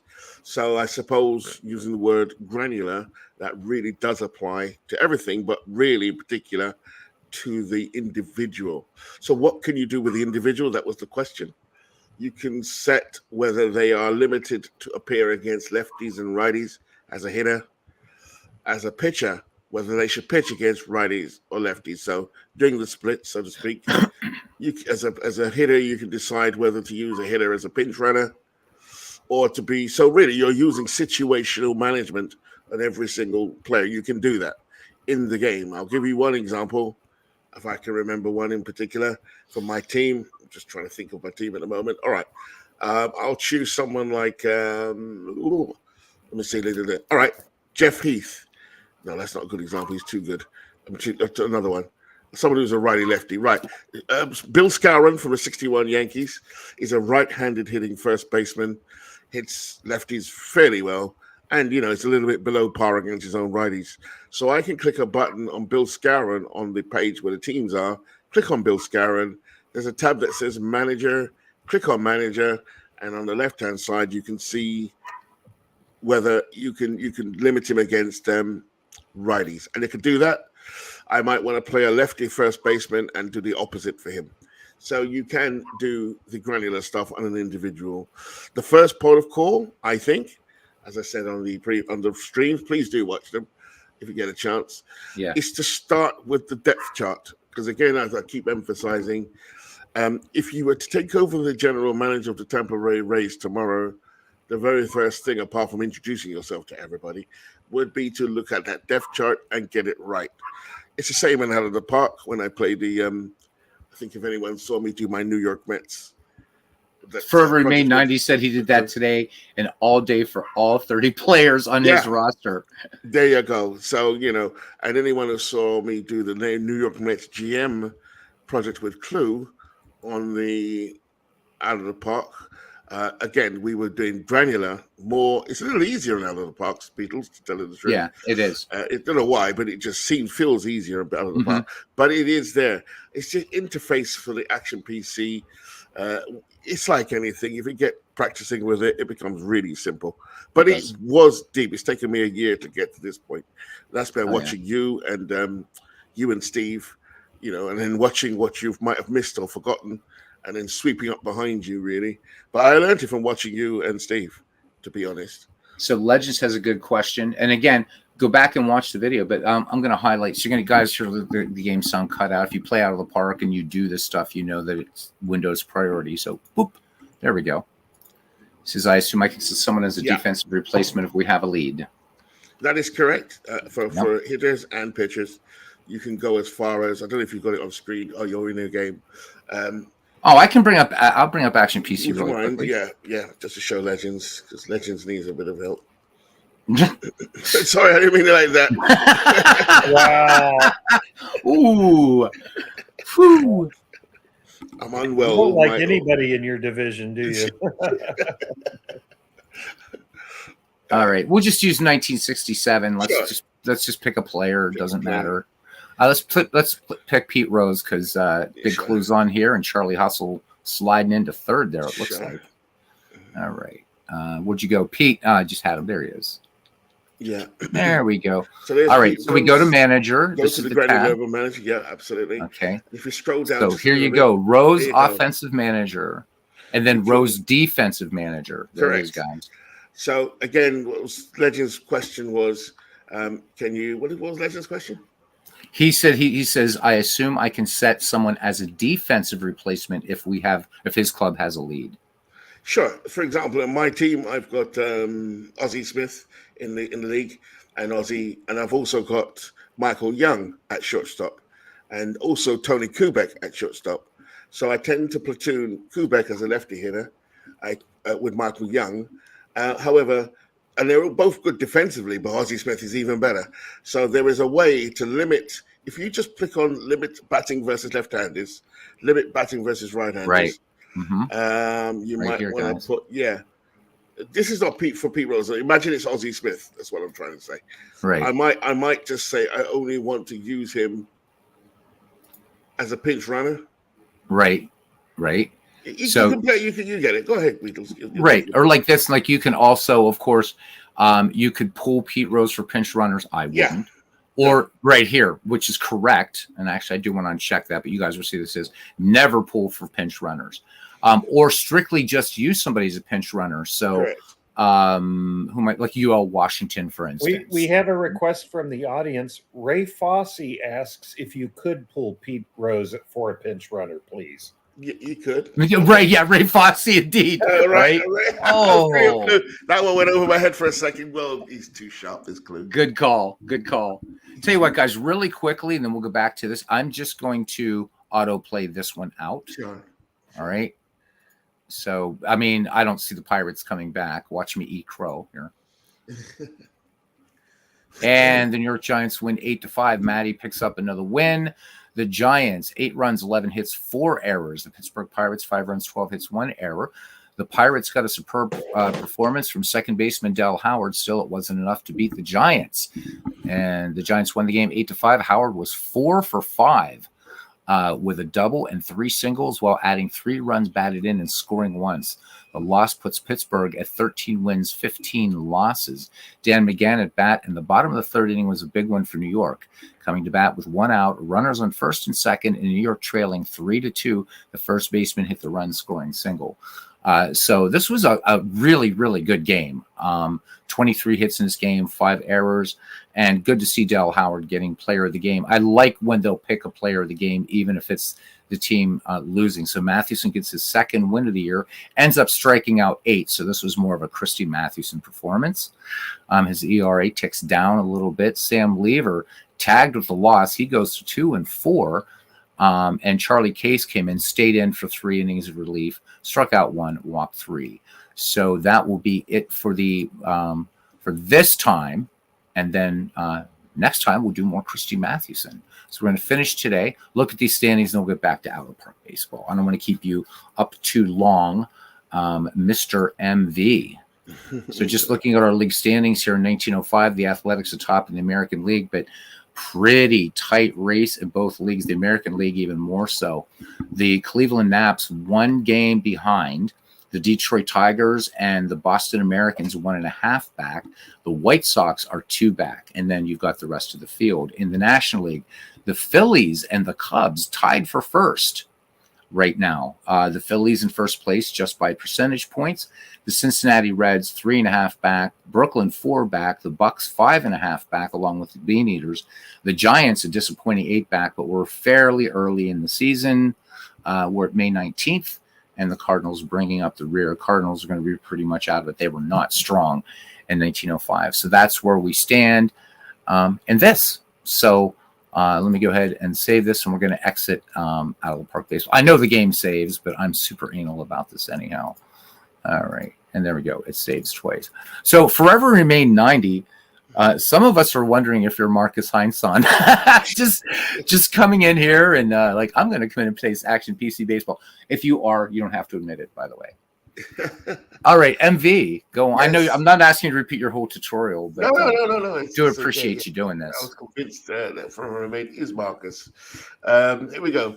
So yeah, again, you repeat roles. You can do what you want offensively. Think of those headings as bench coaches. So we've got Rose's bench coach or running coaches for offense. The defensive manager, I guess, I suppose that would be someone like a normal bench coach. So again, the question originally from Legends was from a defensive point of view. Can you use a late inning defensive sub? Yes. Can you get Pete Rose to be so? Probably not, because he's a starter, but you have the option, as you can now see. Hopefully that's clear. Right, and there it is. It says uses late inning defensive subs. So where Legends is saying, he says, like, I'm going to play Killebrew in left, but I want Andy Chavez in for him for defense late if we're up and yes, you can. Yeah, you can. Yeah, and you can define who that's going to be. Yeah. The other thing that I like too here, MV, and I don't remember if you touched on this. Yeah. Is their preferred position in the batting order versus lefties and versus righties. So if you want that locked in, if you're in district platooning or what have you, lefty righty splits, this is another nice feature that you can find. So play around in this little playground here. And it does affect. I mean, I'll give an example. If you go to the pitcher one, which is slightly different, if you just touch on a pitcher, please, Beatles, find a pitcher. Yeah, absolutely. Let's find, do we have to give love to the Yankees? Is there a Yankees fan in here? Because if not, I'm not going to give any love to the Yankees. Oh, my God. Let's do Juan Marichal. Yeah, sure. I love Marichal. Yeah. Okay. So again, with Juan Marichal, go to the manager tab. Absolutely. I mean, I'm just looking at his stats. Right. So again, on the right-hand side, or the middle of the tab, you can say Marichal pitching manager. So as a starter, I guess, in 67, the computer has already defaulted this, by the way. If you press generate computer users at the bottom left of that tab, that's right. It will set a default setting for Marichal. Which you just did. Something actually just disappeared. So there you go. So you can do that. Now, what I would do with him, I don't know his stats. If you just go into his pitching stats for a second on the tab. On his I'm sorry, what did you want? Fielding? Sorry, pitching. Okay. Yeah, sure. Yeah. Absolutely. Yeah. Just a quick look at Marichal. Right. A quick look at Marichal said he's pretty reasonably good against righties and lefties either way. We know what ERA plus means, obviously. That's fine. And there's no discernible difference. Right, go back to manager, please. I know he's a starter. He's one of the best pitchers of the 60s. So again, do I want to pitch Marichal against one batter? No, so I leave that unticked. But I don't want to pitch him in blowout games. If you just click on that for me, please, Beatles.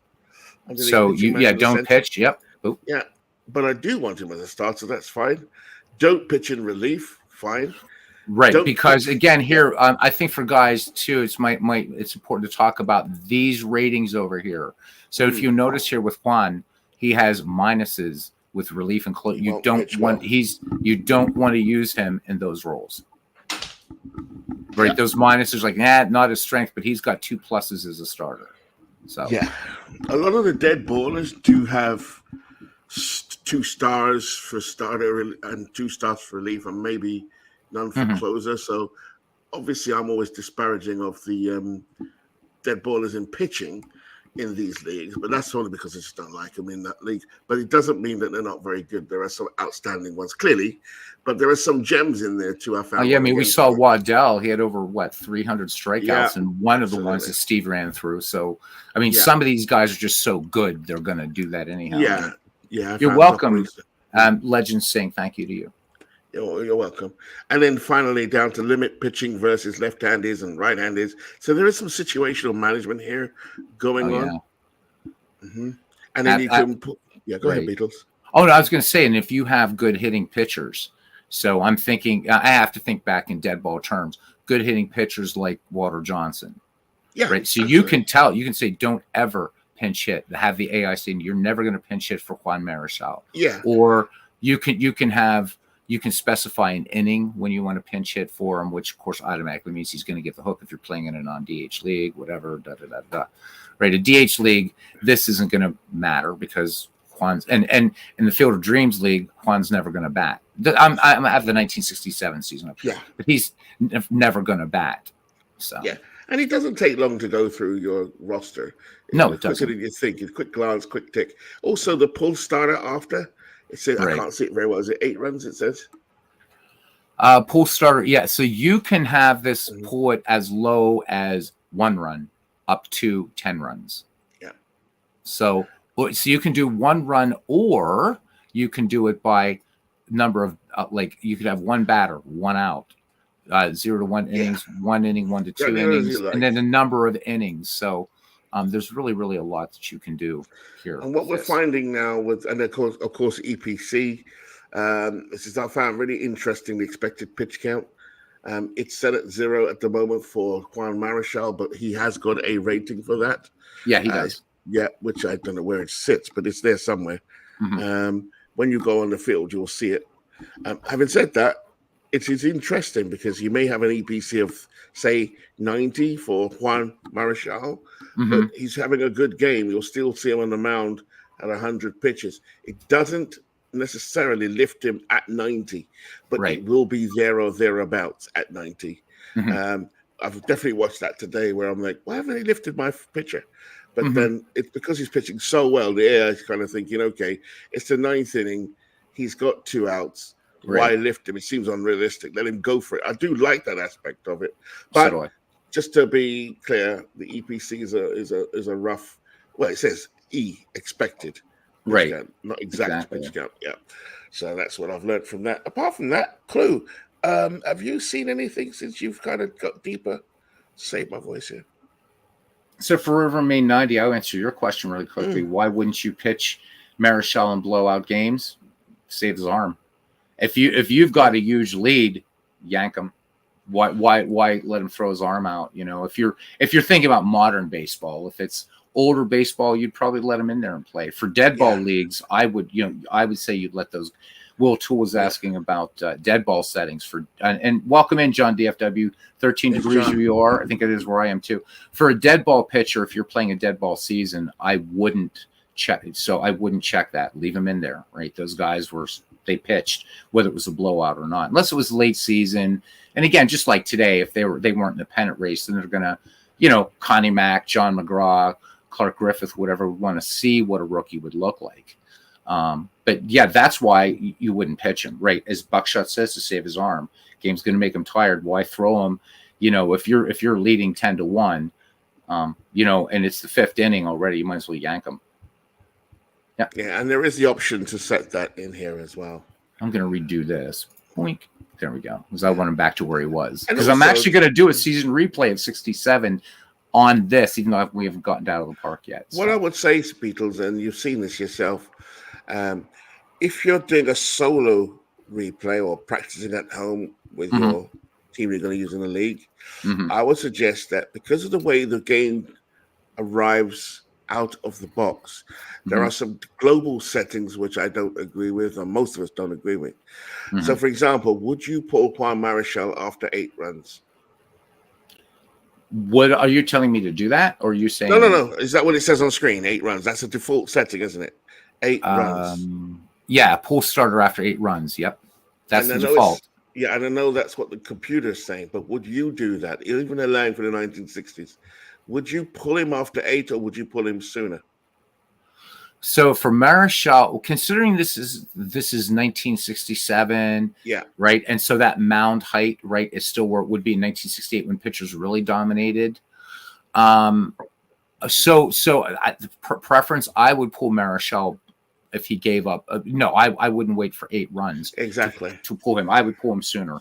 So what I was saying here is one thing I've learned from this, from watching Sean in particular, really voice his concerns, and I've watched him over the last couple of seasons, WWG, and I delved deep into it, and he was right. So if you go to, there's a way to get past this. So if you go to OK and come out of that one, please, Beatles, Just kind of Juan. All right, see you, Juan.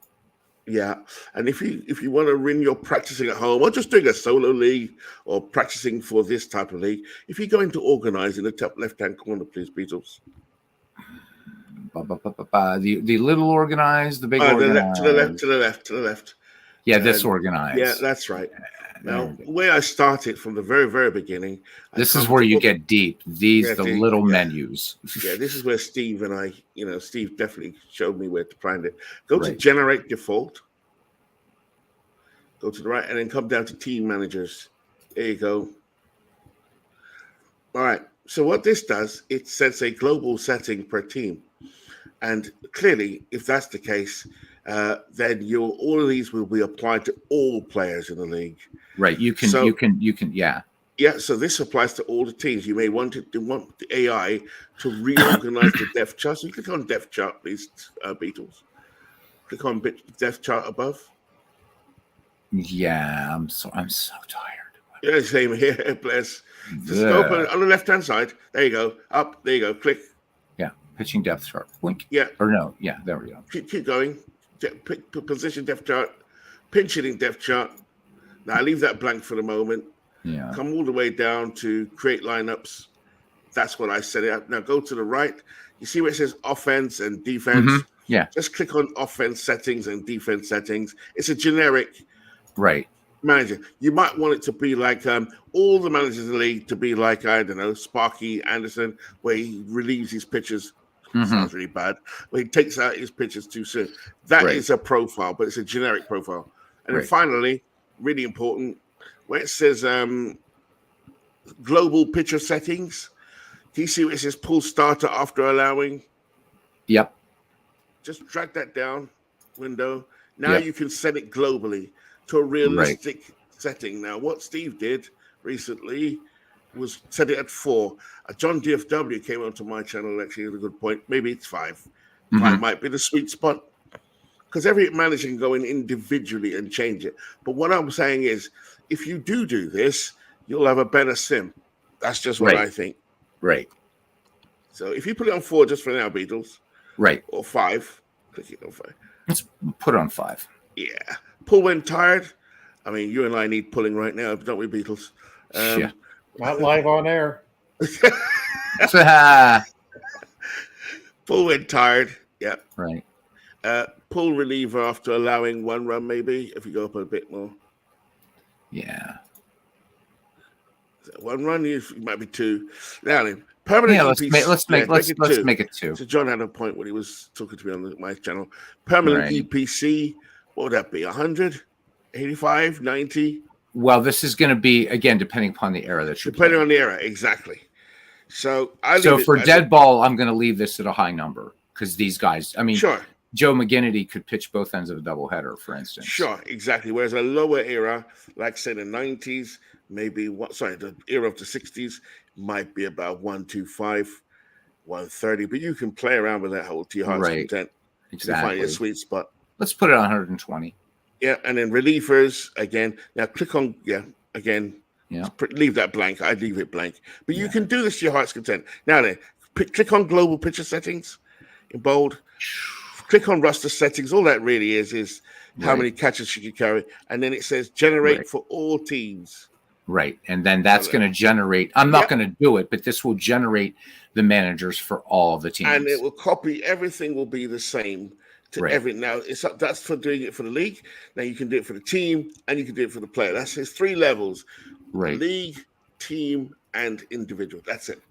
Now, what I would love for this game to do.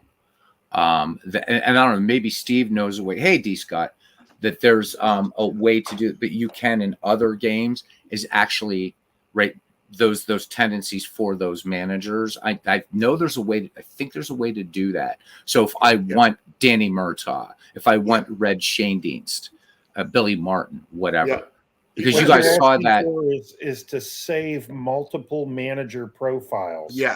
Right. Yep. He's right. Yeah, that would be a great feature. 24 teams, cousin. Yeah, and I don't think Action PC does that, but the other games do. Well, if it does, I forget where. Well, it's editable. Again, choose 18. Yeah, let's choose. You're a Mets fan, right? I am indeed. I'm sorry. I'm sorry for the So- mess. So there's Wes Westrom. Okay, so what I would do in Let's this look at case- manager. So let's look at his settings and we'll compare them. Welcome there's in, Westrom. G. Scott. So we didn't change anything. So there's Westrom. So he's going to be average on everything. And again, this is going to Yeah. also reflect the strategy tactics of that era. So if we look at, why don't we look at him and then let's look at a Yeah, sure. Pirates manager. Well, you know what Wes Westrom is like. I have no idea what Wes Westrom was like as a manager, but a typical 1960s manager, I do know, using the Bill James book, the one with the one, was it Bill James management book, the one where he has all the profiles of the era, and it's quite easy to do. So let's just say let's use my own one. I'll make one up on the spot. I'm going to steal home. I'm going to be a Jackie Robinson type of fast bunting small ball manager. Right. So try for the extra base. Yeah, press average. So at the top, Beatles, just move it from. Oh yeah. So very often. Yeah. So you have two choices. You have very often, and then you have very often with an exclamation point. Yeah, which would be like dead ball here. Yes, if you're playing dead ball, this is the one you want to do. Yeah, I would do that. Yeah. All right. So what do you want to set this to? Just for shits. Just for shits and giggles. Often. Let's steal second very often.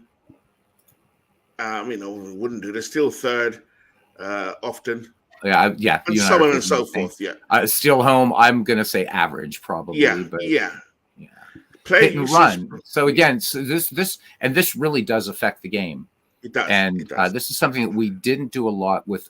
Some people did McGreevy, but some people did the default AI and found that it was like, oh, wait a minute, why isn't he doing that? Because you're asking him to be a 1960s manager, not a 1910 manager. That's right. Now go to the very right. Yeah. Not very well. That's GM, right? Yeah, GM. Yeah. No. Just saying, player usage preferences is something that we'll touch on another time. But Steve has put it on quality, not real. Yeah, pull starter. It's already got the ones that generically come out of the box. But again, you can do the same thing there that we showed before. Now, then, the way to do it is you create say you wanted to do Tommy the sort of me, you, whatever. Right. Now press OK. Mm-hmm. And then you do to create one. Go now to manager. I'm on manager. Sorry, on the main tab, manager. Come out of that for a second.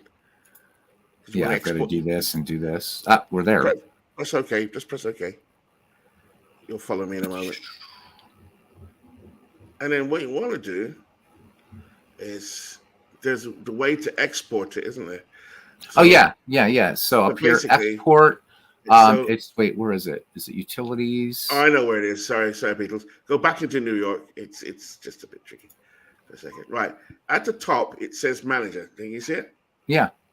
At the top left. Yeah. There it is. There you go. And then export manager. Export manager right there. There it is. Call it, I don't know, Sparky Anderson. And you've created. So there it is. What that would do is create a profile for Sparky Anderson. And if you're in a league, like you sent it off to Steve, that's yours. Right. But you can do multiple for your own solo leagues and save them somewhere and just import them into your league. Does that make sense? Yes, makes complete sense. There you go. Now I got to fix Wes because obviously, as much as I'm not a Mets fan, I don't want them to be. But so there's again, it's the other thing about this is why I think a more fun when you're more awake, and we can do this whatever, and big clue. Maybe we do it when Steve's back and do it on his channel, your channel, whatever. This one, all three. Is there's so much to this game because. Just to show you again, these are like the ones in red. Again, these are the ones you're going to use most often with Action PC Baseball, right? But it's this stuff up here, right? Now you're getting into just layers upon layers upon layers. And then again, as MV so wisely pointed out, now you've got all kinds of stuff going on here. And then we go to manager. And we're going into manager tab, right? Everything that's in your roster. Now look for things you can do with players. You can edit all kinds of things. The other thing I wanted to show with managers was the really neat was the lineup thing. So down here, you can see what who you're going to be playing if you want to get this granular, right? And what lineup choice you want per game, which is really, really cool here. So if you really wanted to do that, you could do that. So with the Mets playing against Cincinnati, and Cincinnati starting Jim Maloney. And if the lineups were in here, which they're not, because this doesn't use daily lineups, but it has to be served for daily lineups. This is where you can set those lineup choices once you have lineup saved. Is right here. So this is really, really, really cool too, because you might want to just get a guy who's especially good. And again, this is nice. Like as the season's going along and you're tracking, you're saying, "Hey, so and so is really hitting Jim Maloney really well." So I want to make sure to get whoever that player is in when Jim Maloney's pitching. And so this is something that's sort of very organic, very, very fluid. So who are the new guys, Ken Castro asks. Wow. I think Steve probably knows best. But yeah, when Ken was with us, we had 12. And he saw, but yeah, we're at 24, Ken. The newest one I think was RJL Network. Was he the 24th? Doug Hunt. Doug Hunt is the 24th. Desperately seeking Doug Hunt. We got Yeah. Flash Deep Gaming. We have Nooch. Yeah. We have Will Tool. Yoko Karama 007. Forever Remain 90. Trying to think who else is in here. Carlos Yaz joined this time. Buckshot.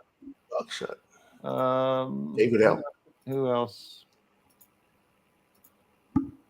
John DFW joined. He hadn't played since I think the first thing. So there's so many more that could have joined as well, like a midlife crisis. Yeah, a few more. Yeah. And don't forget, guys, even when you're playing, so if you're playing, so you have real life usage. If you want to do this for a league, for a season replay, that's cool. But if you're doing a league like this, and this is something that we missed in the very first McGreevy, you gotta check player quality.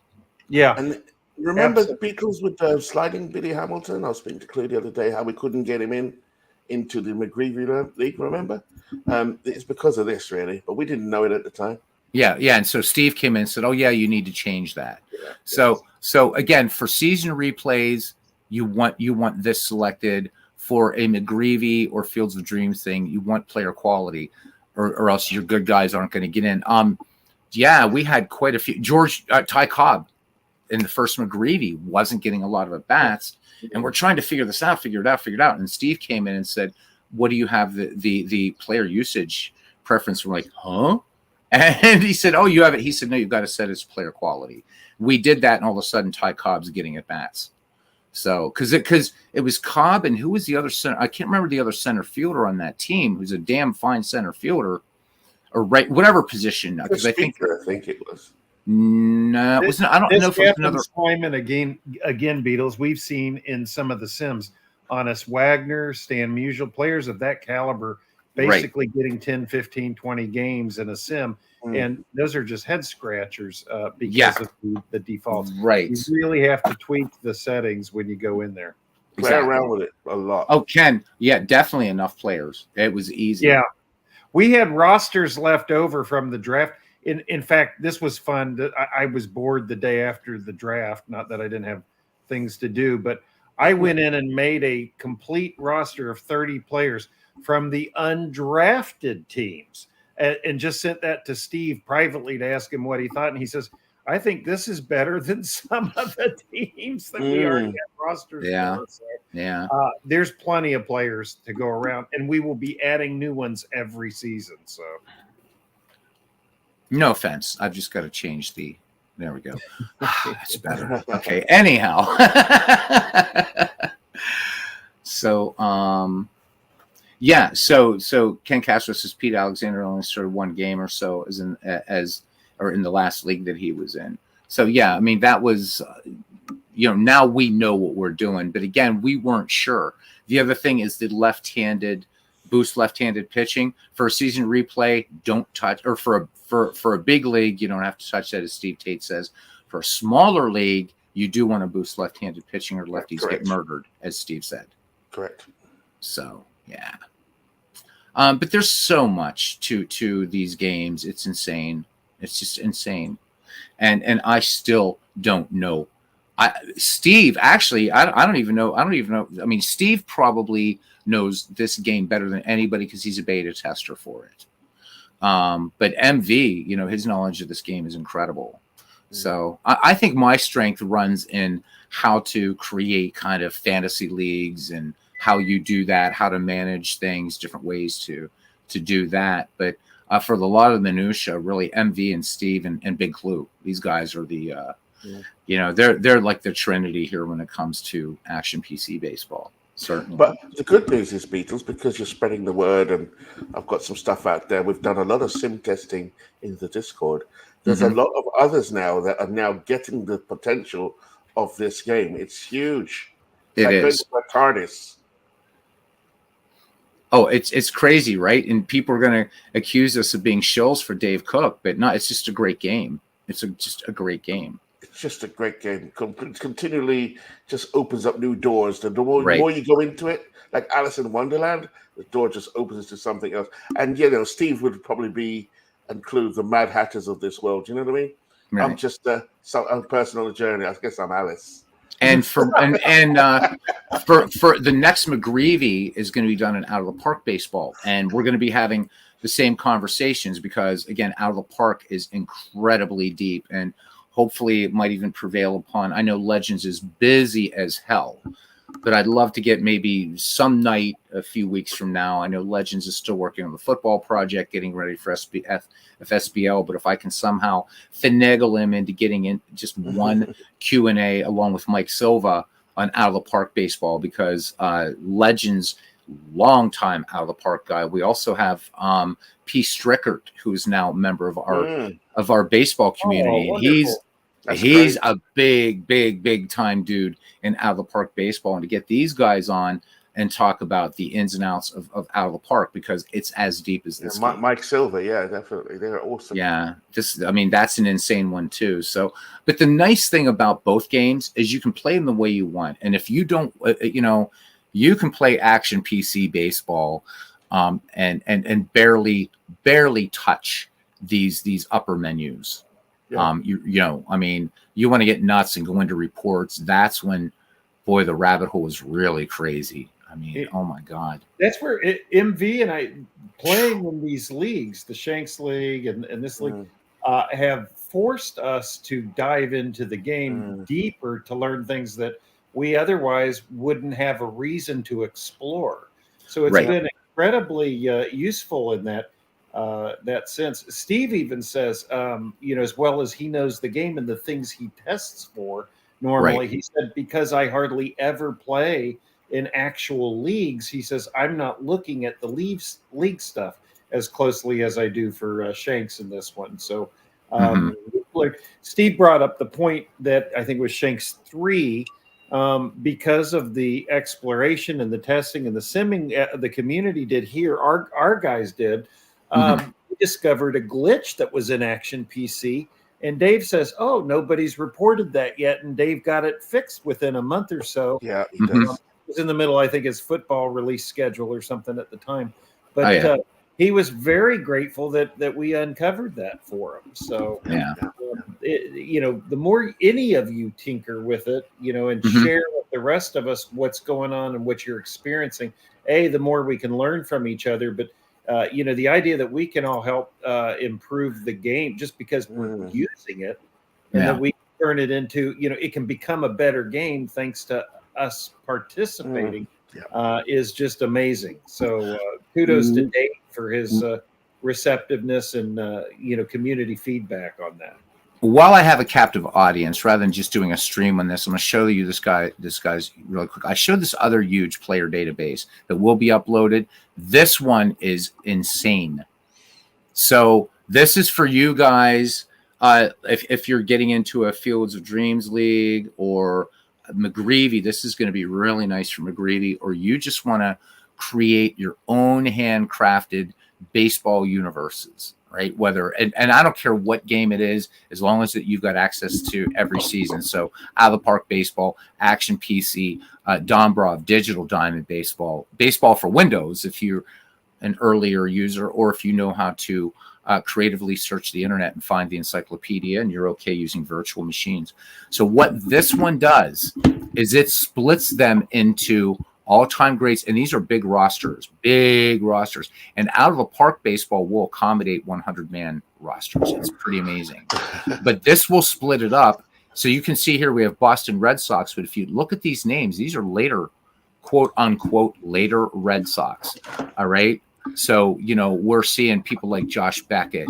There's the Rocket, there's Pedro, right? But if I go down here past the Boston Red Sox, now I'm seeing the Boston Bo Sox. And now I'm starting to see people like Dutch Leonard. There's Babe Ruth as a pitcher. So if you're making a team, right, you're in the McGreevy League, jump down to the Bo Sox, right? Because there's a limit, right? This is the upper limit. I think this is probably just after World War II or right before World War II. And I think this is after World War II. So this is an Excel spreadsheet I'm going to put up for you guys. Again, you've got the Yankees. So there's Bobby Mercer, Elston Howard, Craig Nettles, Bernie Williams, right? But with the Bronx Bombers, who do you got? Well, you got Babe Ruth, you got Lou Gehrig, Mickey Mantle, Joe DiMaggio. So if you wanted to create a league of just later all-time great franchises, this is such a great database. I don't know how many players are in this thing. It's huge. And it's perfect for Out of the Park Baseball because every season's there. So using that mass player import that I showed you guys, and that Legends himself says he uses, that's what he used to use, was that bulk import of players. You can create anything you want. So hopefully some folks, hey Demi, good to see you. Hopefully some guys will find some use for this. I know this is something that I'm going to love doing because there's certain franchises I need to learn more about, like the White Sox. So now the newer franchises like Tampa Bay, there's only going to be one roster for the Tampa Bay Rays. But, again, there's some guys here I just don't know. Most I do, but I can't say I know a lot about Doug Wachter. I probably should, considering whatever. Probably, maybe not. I don't know. You guys know more about him than I do. But they're in here. So hopefully you guys will like this, and you can just, of course, very easily copy cells, copy paste, and just create what you want. So I just wanted to show you this to you really quickly. The Orioles are here, but the St. Louis Browns are later. So you'll see a team for the Brooklyn Dodgers, for the LA Dodgers, and people like that one that I was doing in Baseball for Windows. This would be one that you could use for, again, for Digital Diamond, Out of the Park Baseball, because they have all the seasons. Dombrov has all the seasons. And then you have most of the seasons with Pure Sim, with Strategy Baseball. And then you could use this pretty much for Baseball for Windows, depending upon what you have. So Peter, am I right in saying, I know you did a stream recently, which I haven't really got around to watching in its entirety. Hey, Dwayne. I'm sure you said you could import from here into Out of the Park Baseball, is that correct? Yep. So if I had Dwight Gooden, say we wanted to replicate, I think Mike Silver's done this already, actually. You wanted to replicate the original Ned McGreevy League. Could you just use this spreadsheet and import based on the player IDs? Is that correct? Yep. So it's no. Okay, so here's the thing. Where McGreevy's going to be McGreevy 2, because we're forgetting, we're just going to call it McGreevy 2.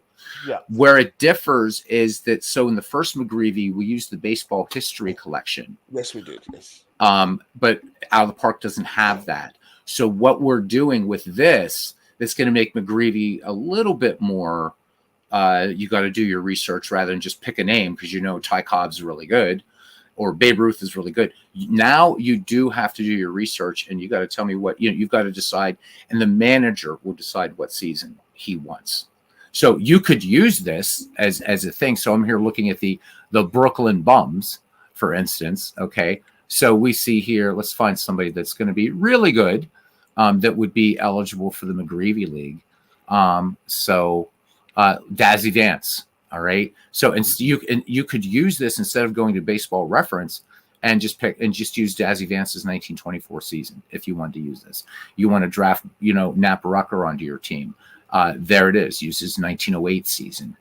Because a lot of people, they might want to use ERA plus. Some people might want to use WHIP, whatever. So the player IDs are there, aren't they? So the player ID is here. So again, cool. for out of the park baseball, whether you're doing a mass import or single import, all you need are three things: the player ID, okay, the year. And if you just do player ID and year, it will put that player into a massive free agent pool from which you can run just a computer draft or whatever you want.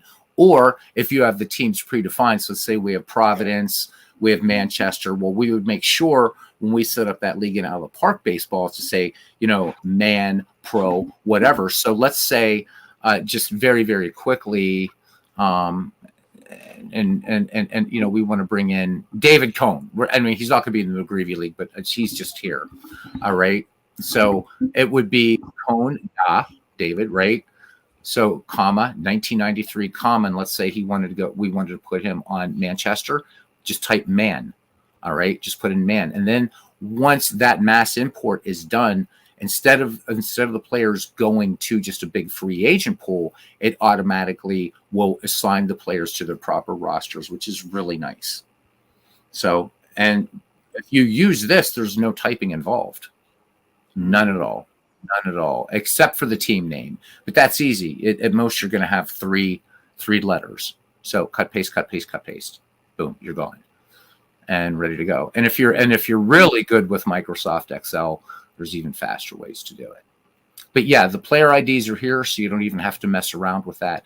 All of these IDs are the ones that are recognized by Out of the Park Baseball. Does it have the Negro Leaguers in here as well? Because there was an issue with Out of the Park with the import of the right potential for the Negro Leaguers. Right. I haven't gone that far down in this to check.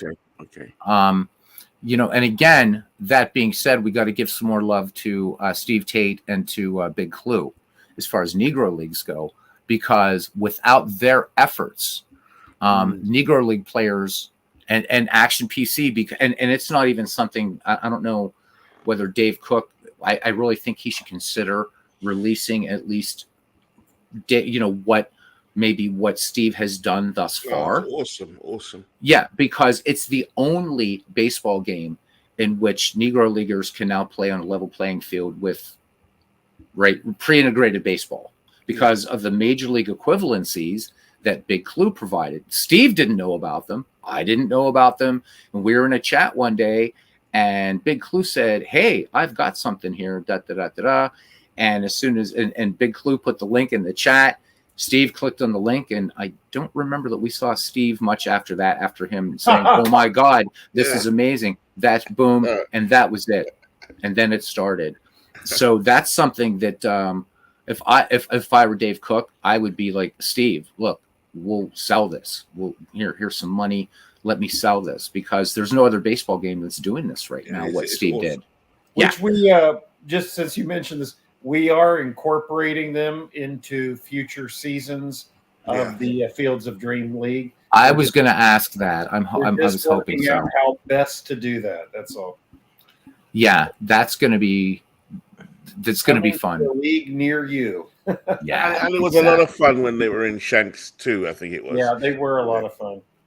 And can shake up a game, and of course again, I'm not picking on him. He hasn't been around here a long time, but the most legendary thing that ever happened in Shanks League was Robbie Wartburg passing up on Satchel Paige. Yeah. Do you remember we all collectively what? Yeah. It's like one of the most dominant pitchers in all of baseball history is yours for the picking. And poor Robbie. I'm scrolling here as we're talking. Don't draft from your phone. Don't draft from your phone, right? Yeah, don't draft from your phone. But I'm going to put this Excel spreadsheet up for you guys. And again, remember to scroll through, because if you're looking, if you're Baltimore Orioles and you're like, oh, but wait, that they used to be the St. Louis Browns. The Browns have their own all-time great roster. This is really, really good stuff to create a league from. Yeah, I think there's like 101 players per roster in here. So if you wanted to just even pick out your 30 best and have fun, There's your New York Mets, and look at this. Now, yes, there are doppelgangers here. So, if you want Babe Ruth as a pitcher, find his best pitching year in here and go to the Reds, or it'll be the Boston Bo Sox, not the Red Sox, and pick Babe Ruth as a pitcher if you want. So, I'm not sure what methodology. I know that he's weighing a lot with WAR on this. So, we all know that WAR is a little bit of a shall we say, controversial stat for some. So I don't know. Maybe it's whip. Steve Tate tends to like that. So Demi says, I'm late. What is this used for? To create any league almost any league you can imagine in Major League Baseball. Hi, Dwayne. Yeah. So that's what this is for. Now we're looking at the Cincinnati Redlegs following the Cincinnati Reds. So for you guys out there that don't want to touch older baseball, look at this. I mean, there's probably names on here. Big clue. I'm looking at the Reds. There's probably names here you might not even think of to put on a quote unquote modern Cincinnati Reds team that actually would fit. Maybe not. I don't know. You've got some pretty good. Would you think about Elmer DeSenz? Maybe in some sort of role. I don't know. I'm not a Reds fan. In a 2000s league, maybe, but right. That's not it. Well, Clay Carroll's certainly going to find a spot. He's going to find a spot on a Reds roster. That's right. Right. What about some of these other guys? I just think there's Bronson Arroyo, not somebody that comes immediately to mind, but a pretty decent rated WAR here. I think this is what this is, guys. The WAR in here is cumulative WAR. So this isn't like, that Jose Rijo had a 36.5 WAR in 1990. It's not that, but it's cumulative WAR. So I was checking this against Baseball Reference. So it's nice. This is also just great for doing some research. So again, splitting the Cubs from the Chicago Cubbies, which are these are the older guys, and you can see by the date. So there's Carl Lundgren, for instance, which somebody's going to pick up in the McGreevy League because he's pretty good. There's Big Ed Rollback. That here's somebody that's going to get drafted quickly. And so you can go through and start looking, because a lot of people say, well, I don't know a lot about dead ball era. Well, this is really nice because now you can start looking at these dates. And since we're including the 1920s, well, there's Pat Malone. Pat Malone is a pretty good pitcher for the Cubs. Lon Warnicki doesn't make it, at least this year he doesn't, because he's 1932. But it's just another research tool to do with whatever you want. You can't beat it. I don't know how many players are in here. This is pretty insane. And some guy on the Out of the Park forums did this like 6 years ago, or 7 years ago. And it's just sitting there. And I'm like, hell, I'm snagging this thing. Because could you imagine the work he put into this? I mean, it's Herculean. It's crazy. It's crazy. So you've got Washington Senators, you got Washington Nationals. So there's the Senators. These are the old guys. So there's Rick Farrell, there's Peckinpah. If we look up here, we'll find Walter Johnson somewhere. Probably, there he is, right at the top where he belongs. Yeah.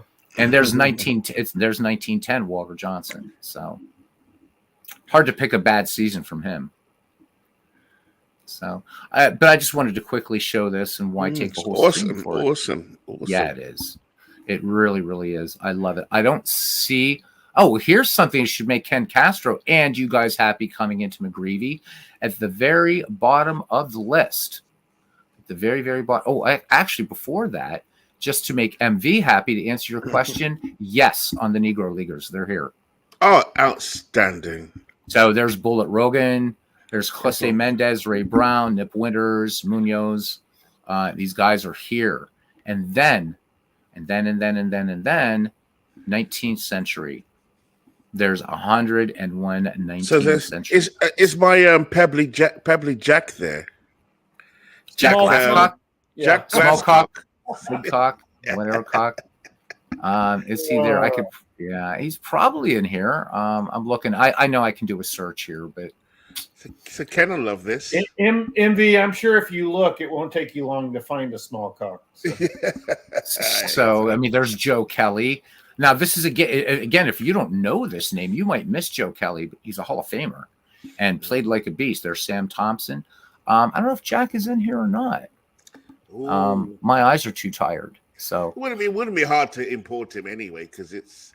Oh no! I mean, oh yeah! I mean, so everybody. I mean, if you want to import Moonlight Graham, he's in the Out of the Park database. He's there. Yeah, they're all there. So if you want him, but there's Kid Nichols. Again, we had a great trivia. I had a great trivia question or a little fact about Kid Nichols. Let's see. Is Ken Castro still here? I wonder if he can. Hey, Bernie. Bernie's on. He would know this one. Hey, Bernie. Welcome back. Still on. Yeah, at the airport. Oh, we're about to close it out here. So Kid Nichols is the youngest pitcher to reach 300 victories in baseball history. Yep. So for people coming in saying, "Oh, geez," because the one thing that won't change in McGreevy is, you're going to get how I'm not sure if we do the year thing, that's still okay because you're still going to be able to look at this for reference. So if you get 1894, it's like, shit, I better sort this by 1894 and see who I got. So this is really, really nice. I don't know. It's whatever you want to do with it.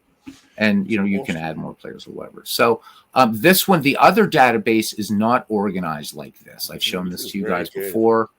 It's just everybody who played baseball. Have fun with that. But it's really cool. But I wish I would have had this when I was doing the Bats League for Ken, because there's no flying up. I saw Jack Glasscock. I just saw him. You saw him? Good. Yeah. So McGreevy, I want to start McGreevy about 2 to 3 weeks after Field of Dreams has already, maybe 2 to 3, maybe about 2 to 3 weeks into that season, because I don't have any illusions that McGreevy is going to get 24 managers. I mean. There's just some folks. That's right. I think it's not that people would not want to. I think it's more just being unfamiliar with, I would say more people, and this is not a knock. I would say more people who could tell you who were on the 1976 Reds, for instance, than who were on who's on the 1919 Reds.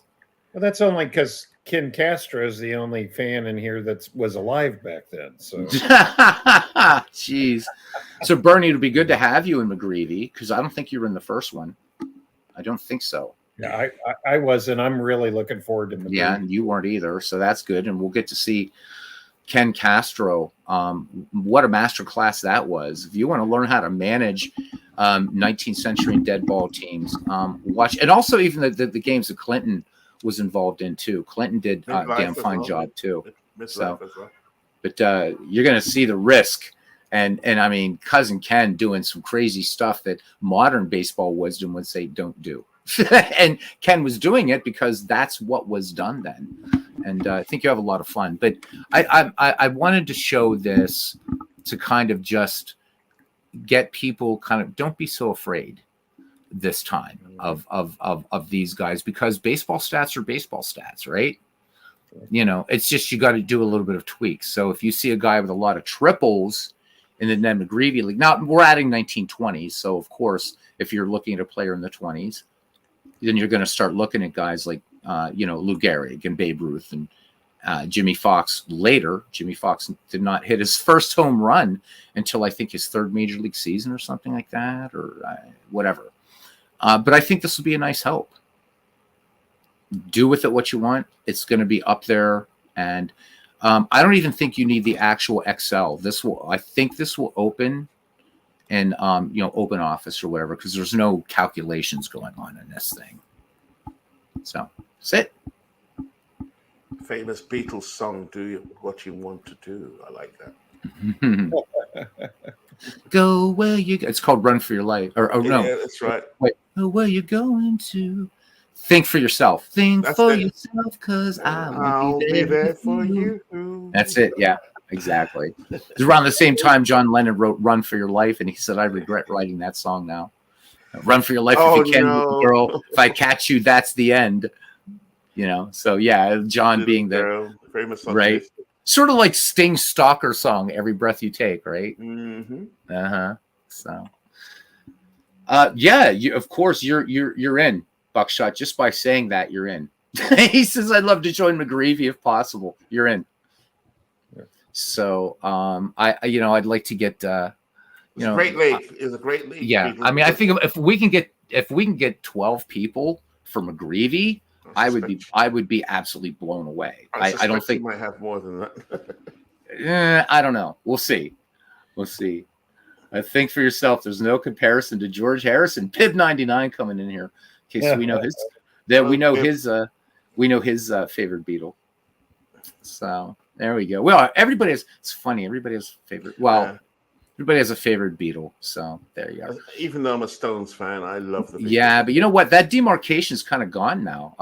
I just read a thing today that Ringo and Paul are going to be doing some more work with the Stones, which is really cool. Awesome. So McCartney and Ringo play on a couple tracks on the Stones' newest album, Hackney Diamonds. Oh yeah, it's a great album, by the way. I was going to say, my favorite Beatle is Keith Richards. Your famous Beatle. Yeah. My favorite non-Beatle Beatle was Brian Jones because he wanted to be the Beatle. And in fact, the two bands were talking because Brian Jones did not like being a Rolling Stone. He said, and this is not a knock on your Stones, MV. The Beatles were doing much more adventurous and pioneering things than the Stones, and Brian Jones wanted to be part of that. And John Lennon and George Harrison were like, "Yeah, we'd like to have you come aboard." I think but Brian plays on the Baby You're a Rich Man. He is. Yeah, there is a Stone. There was a Rolling Stone that actually played on a Beatles track before any Beatles played on a Stones track, which is really cool. Fun stuff. Yeah, so we're not even starting McGreevy yet, Aaron. There's a room for as many people that want to be in, but I'm just betting. That's right, and I'm so happy. 24 people in Fields of Dreams. That's amazing. Absolutely. I'm loving it. I hope there's room for more in year 2. I'm hoping in season 2 we get 30. Wouldn't that be awesome? That would be awesome. Yeah. We were thinking, just throwing an idea out there to Clue, a European idea, so Forever Remain might like it, and any sucker fans. If it gets that big, we may have a promotion and relegation. That would be awesome. Well, 30 isn't quote unquote that big, but if it ever grew to 50 or something, maybe. 30 we can handle because MLB already has that covered. Oh, well, Aaron, we're about to shut down, but let's get Aaron on for a minute because it's his birthday. Holy hell. Hey, yes, happy Aaron. Birthday. Happy birthday, Aaron. We'll bring on the man of 1,000 voices. You can close down the show. Yeah, why not? Thanks for having me on. I'm gonna have a week myself. Usually you're the one that closes down the show, right? Thanks for the orange juice, by the way. I've been sipping it. Yeah. I've not been 100% tonight, but thank you for having me on. Keep yourself healthy. Yeah, I'm knackered, man. I'm gonna have a kip myself. I'm telling you. Oof. I'm whoever invented kips should be in the Hall of Fame. Whoever invented winter should be in the 10th circle of hell, because it's about as cold outside here in Pennsylvania as it is in the 10th circle of hell if you know your Dante. Click on the link, Aaron, and we'll pick you up from the green room. So anyhow, guys, looking forward, Fields of Dreams is going to be a blast. It's going to be a veritable blast. And I've got a question for you, Beatles. Best draft option you guys ever came up with. What's that, MV? Are you going to sprinkle your Beatles magic on the roster that's already in existence for your wonderful team? I've noticed, I'll get you on in a second here, Aaron. What I've noticed is you guys made some pretty good picks. I'm going to have to make very minor adjustments because I'm watching in all these replays, and the Carpathian Wolves are finishing like 4 out. That's pretty damn good. I don't know if I want to mess with success. That's been the big really, question. Really nice, man. So you can move out of cold weather. Well, yeah, it can, Bernie. But yeah, right now I don't know if FedEx Tahiti is hiring. So actually, I don't need to live in Tahiti. I just want to go back to Ireland, where Winters are a little bit more, like rainy and 40 degrees as opposed to beautiful. this gobshite. All right, gentlemen, I present for your enjoyment the man of 1,000 voices. Don't know who he's going to come on as, so we'll just add him in, and he is in. Hello again, everybody. This is Ben Scully, and welcome to Dodger Stadium on a beautiful Sunday afternoon in today's thrilling edition of Major League Baseball. Today's game is, huh? I said you're so that's you're getting a lot better with Vin Scully. I think your strongest is still Harry Carey, but you're getting better with Vin Scully. Everybody. Harry Carey with Steve Stone at Wrigley Field on a beautiful weekend afternoon for Chicago Cubs baseball. That's awesome. There you are. So Hello, we got everybody, this is Kit Jackson. Oh, there we go. Go ahead, go on. This is Kit Jackson, and welcome to CBS's Baseball Game of the Week. Here we are at Yankee Stadium. Oh, Nelly, it's going to be a bind when it be the Boston Red Sox and the New York Yankees. It's hit and crack and crumble. Oh, boy. Oh, happy birthday, youngin. Thank you. You are the baby of the channel, as far as I know. I am the baby of the channel. Yeah, he is now, right? I am the baby of the channel. Well, I think so. Robbie's a few years older than Aaron, so yeah. Oh, yeah. Is he? Yep. Oh, okay. Robbie's not. Robbie's a '90s kid like I am, but he's a few years. Well, that changes older things. I thought Robbie was like in his late teens. No, oh my God, no. You're telling me he's more like the 40-year-old virgin then. Robbie's in his 30s. He's a little bit older than Aaron. I think like 2 years or something, 2 or 3 years, if I remember correctly. So yeah. So we have our 90s kids. Hello, I'm an 80s kid. Hi, 80s kids. We have 70s kids. Do we have any 1870s? Oh, Clinton's not in here. So we do have an 1870s kid. Sorry, Clinton. So happy birthday, buddy. What'd you do for your birthday? Well, let's see. I actually had to do something yesterday because today my dad couldn't.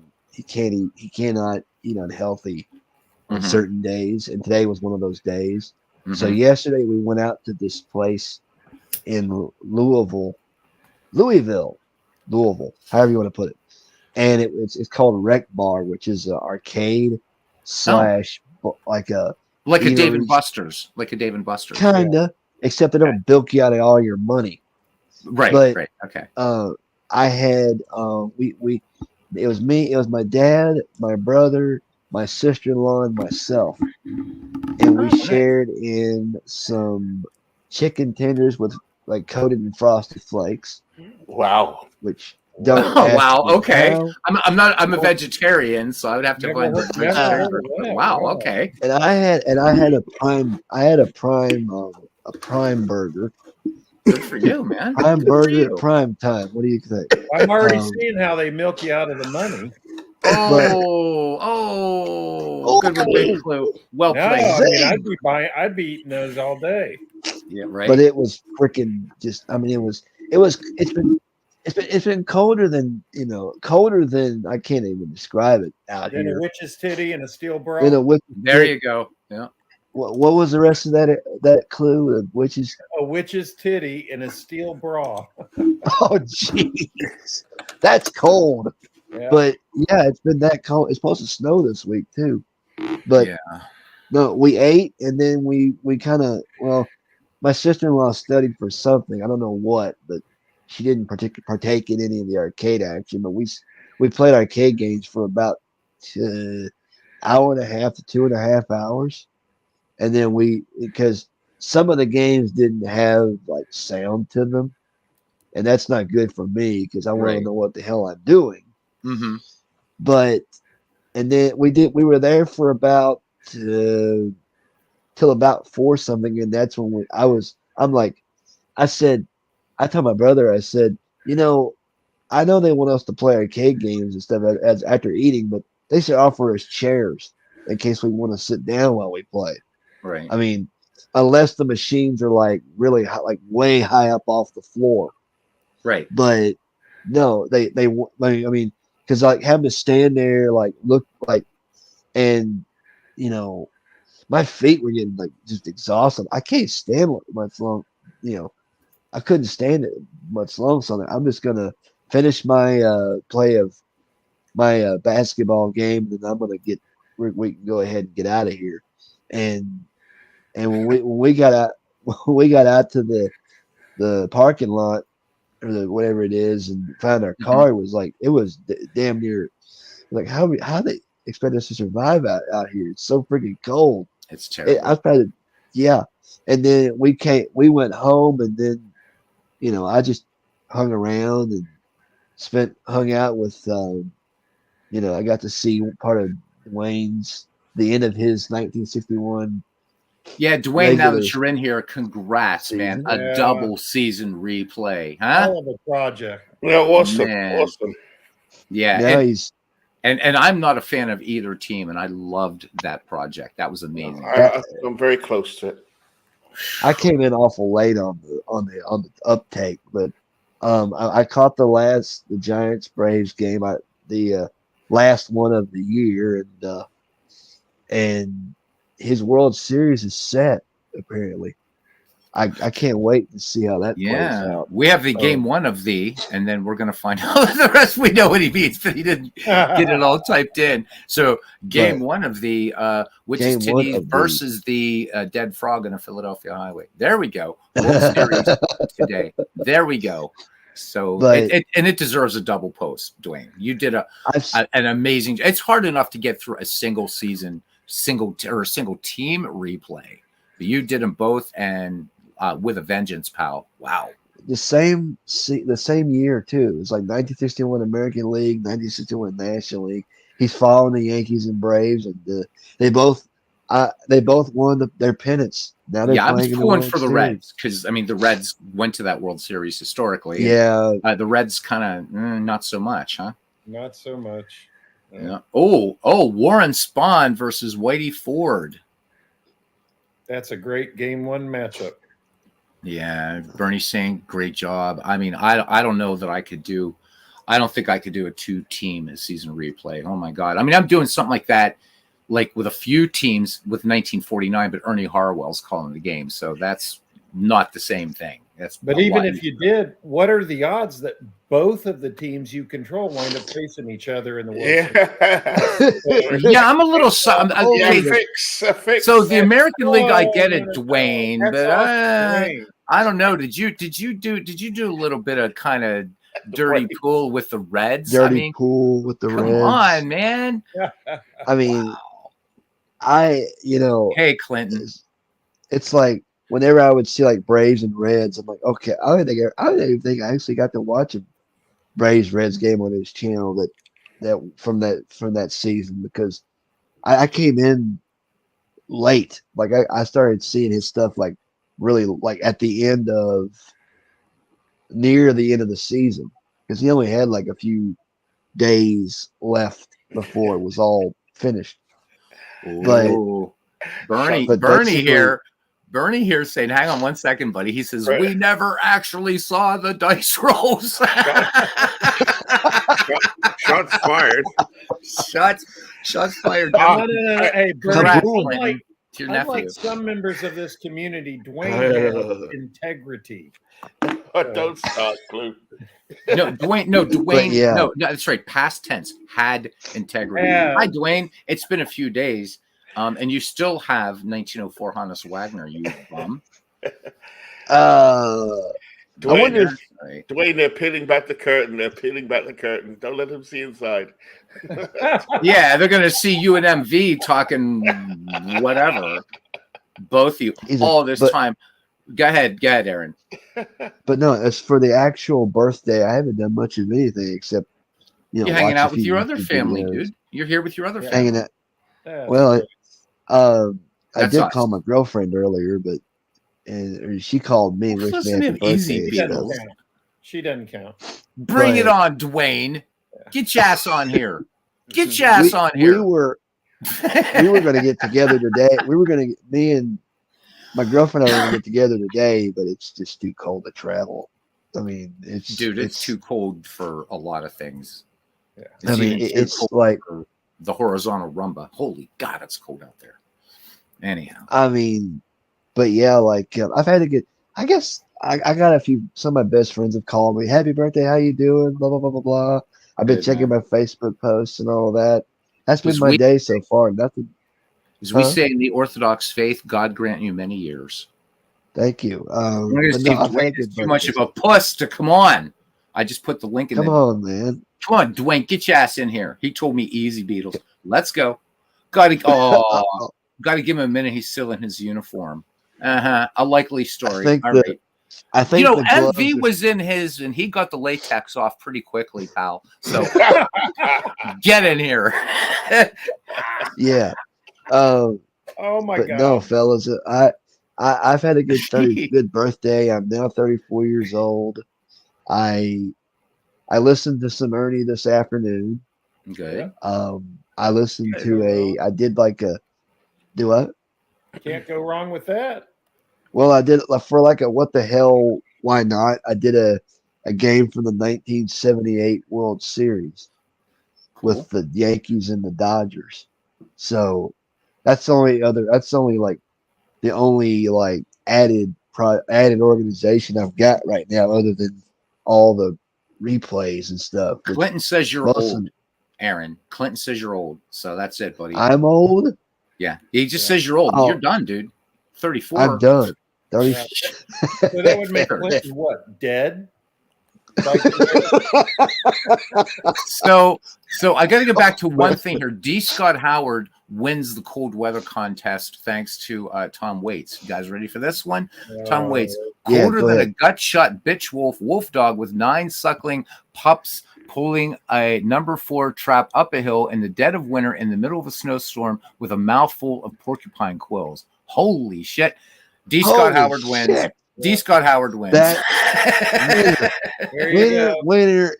Winner, chicken dinner on that one. Winter chicken dinner. So Carlos Yaz is 34. I can't even remember that. Yeah. You old man. The Do you have any Reds' last wisdom one- do you have any wisdom to impart to us, you old dude, you? Well, let's see. The Reds last won the World Series 34 Don't be a years Reds ago. fan if you don't want to age prematurely. I can tell you that. So. Yeah. That's it. I mean, yeah, they can. The last time they won it was when I was a sapling. So when I was barely You were even a a tree. sapling. as when I your said. dad squirted some sap. That's Yeah, Well, that's a nice way to put it. I like it. I like it. there you go. That was I like it. that's like. But yeah, like I guess just be When true to Buckshot yourself. says he has underwear older than you, and Bernie has credit cards older than you. Oh my god. Jeez. Oh my. Old dude. The glove. 34. The gloves have really just started to come off. Woo! Oh no, they Not that coming up. that's a bad Wait thing. till Dwayne Martz gets on here. We got to get Dwayne in here. Oh, he's Because look at, I think I can see him in the green room, and he's ready. He's got the gloves off, man. Now, if Oh, we oh. have Dwayne and MV on in the same room at the Oh, same time, jeez. I know this was a I mistake. guess Aaron will have to go into his wrestling voices. and- You're on, Dwayne. Yeah, Hey, start what's going on? narrating. Hey, buddy. Oh, there he is. How you doing? There he you is. Doing good, Beatles. Rough you pirate, weekend. Wasn't you. one of the best weekends I've had. Yeah. Yeah. So you had some bad agents acting up or something.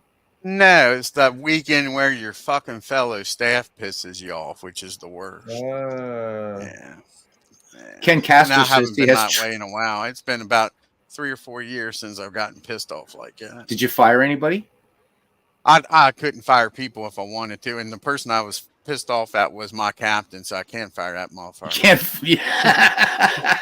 And So I really Ken- wasn't pissed off at him personally. I was just pissed off that he's following policy when it don't make no fucking sense, and he's the man there, so there's nobody there that's gonna fucking tell him what the hell are you doing. Right. Like, I mean, Well, so now when do you go back to work again? I go back Tuesday. I got tomorrow off. I get 8 hours of comp time tomorrow. So do I. Let's be streaming demons tomorrow, man. Oh, I am. We're going to be doing some. Like I said, I want to do game 1 tonight. But What time? Hell, I might get done that World Series tomorrow. You know me. What time? What time? So I can make Oh sure to no! wake What up. time is it? Around 6? Yeah, Yeah, It's I think around 7 or 8, something like that. Beatles. 5:44. 8 sounds wonderful to me because then I have Okay. time to have a kip. Yep, I gotta get something to eat. I haven't ate nothing since I got home. Yeah, and we're not going to let you go. The last time I made you, right? We made you. I babysat your stream. Made you go eat that 9-hour stream you did. But Ken Castro near the end has so Aaron. Yes. Ken says here he has XXX films older than you. Triple A. Oh my So, god! and for those of you who Dude. know what I'm talking about, talk about the Bush Leagues. Anyhow, I couldn't help it. That made my day. No That such thing as a makes landing me strip feel back better. then, buddy. Anyhow, That made my day. so you are I with your will- other family, my friend. Yes, I mean, Or no, friends that in your made my case. day. That was fun. That was just that was like, heck, Betamax is older than I am. MV says, I've not seen an 8mm since. And Ken fires right back, not missing a beat. Last week, MV. He's researching Vanessa Del Rio. Okay, no, obviously. Vanessa. Oh my! All right, let me see. Sorry, but well, that's the same Sorry. first name as my girlfriend, but not the same last name. And probably not the same. I'm Probably sure. a good idea not to tell this crew what her name is. Okay, I've got to find a picture here that's we can post. Oh, well, these are safe. These are safe. Okay.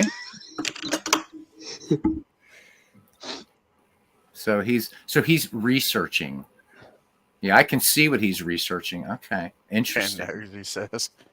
Everybody's Googling Vanessa Del Rio right now. So nice. Never heard of her. This is good research. MV says Ken knows. So look, Dwayne, is your mood getting better now? Yeah, like I say, as soon as I clock out, I'm good. I don't give a shit about that place when I start leaving. So, Aaron, what would Yes. Hulk Hogan and Randy Savage say to his captain who is giving him a hard fucking time today? What would he say to him? Well, let me tell you something, brother. You want to give that Dwayne March a hard time, brother? Ooh, let me tell you something, brother. You gotta lay off that man. He works hard every single day of the week. Let me tell you something, brother. He works hard every single day of the week, Very grinding good. and hustling like crazy, brother. Oh yeah. And all the while, That's it. of course, while. Aaron's still trying to say Mark Gubaza. So yeah, nice. Which is actually Mark Grunzo. Grunzolanic. Mark. Yeah. That's Grunzolanic, Harry. All this time, he's still trying to say Mark Grunzolanic. So I think Grunzio. Jester, and we love Jester, but I think he channels Harry Carey because with him it was Gubaza, and he would say Gubixa. And I remember Clinton a couple of times. Clinton's like popping gaskets because Clinton corrects us, and which is cool with me. Corrects us on but I think he finally gave up on Jester, and I think Jester does that to yank our chains. I really do. Who's Jester? Was he? ID Jester. Yeah. He's like one of the big guys in the community. Yeah. Oh yeah, he's yeah. awesome. Okay. How big can he be if Aaron hasn't heard of him? Well, yeah. That's a good point. Well, I'm not in here. I'm probably not in here every single waking day, so I don't see everybody that comes in. But So ID Jester is the guy who did the legendary Strat rant a few years ago.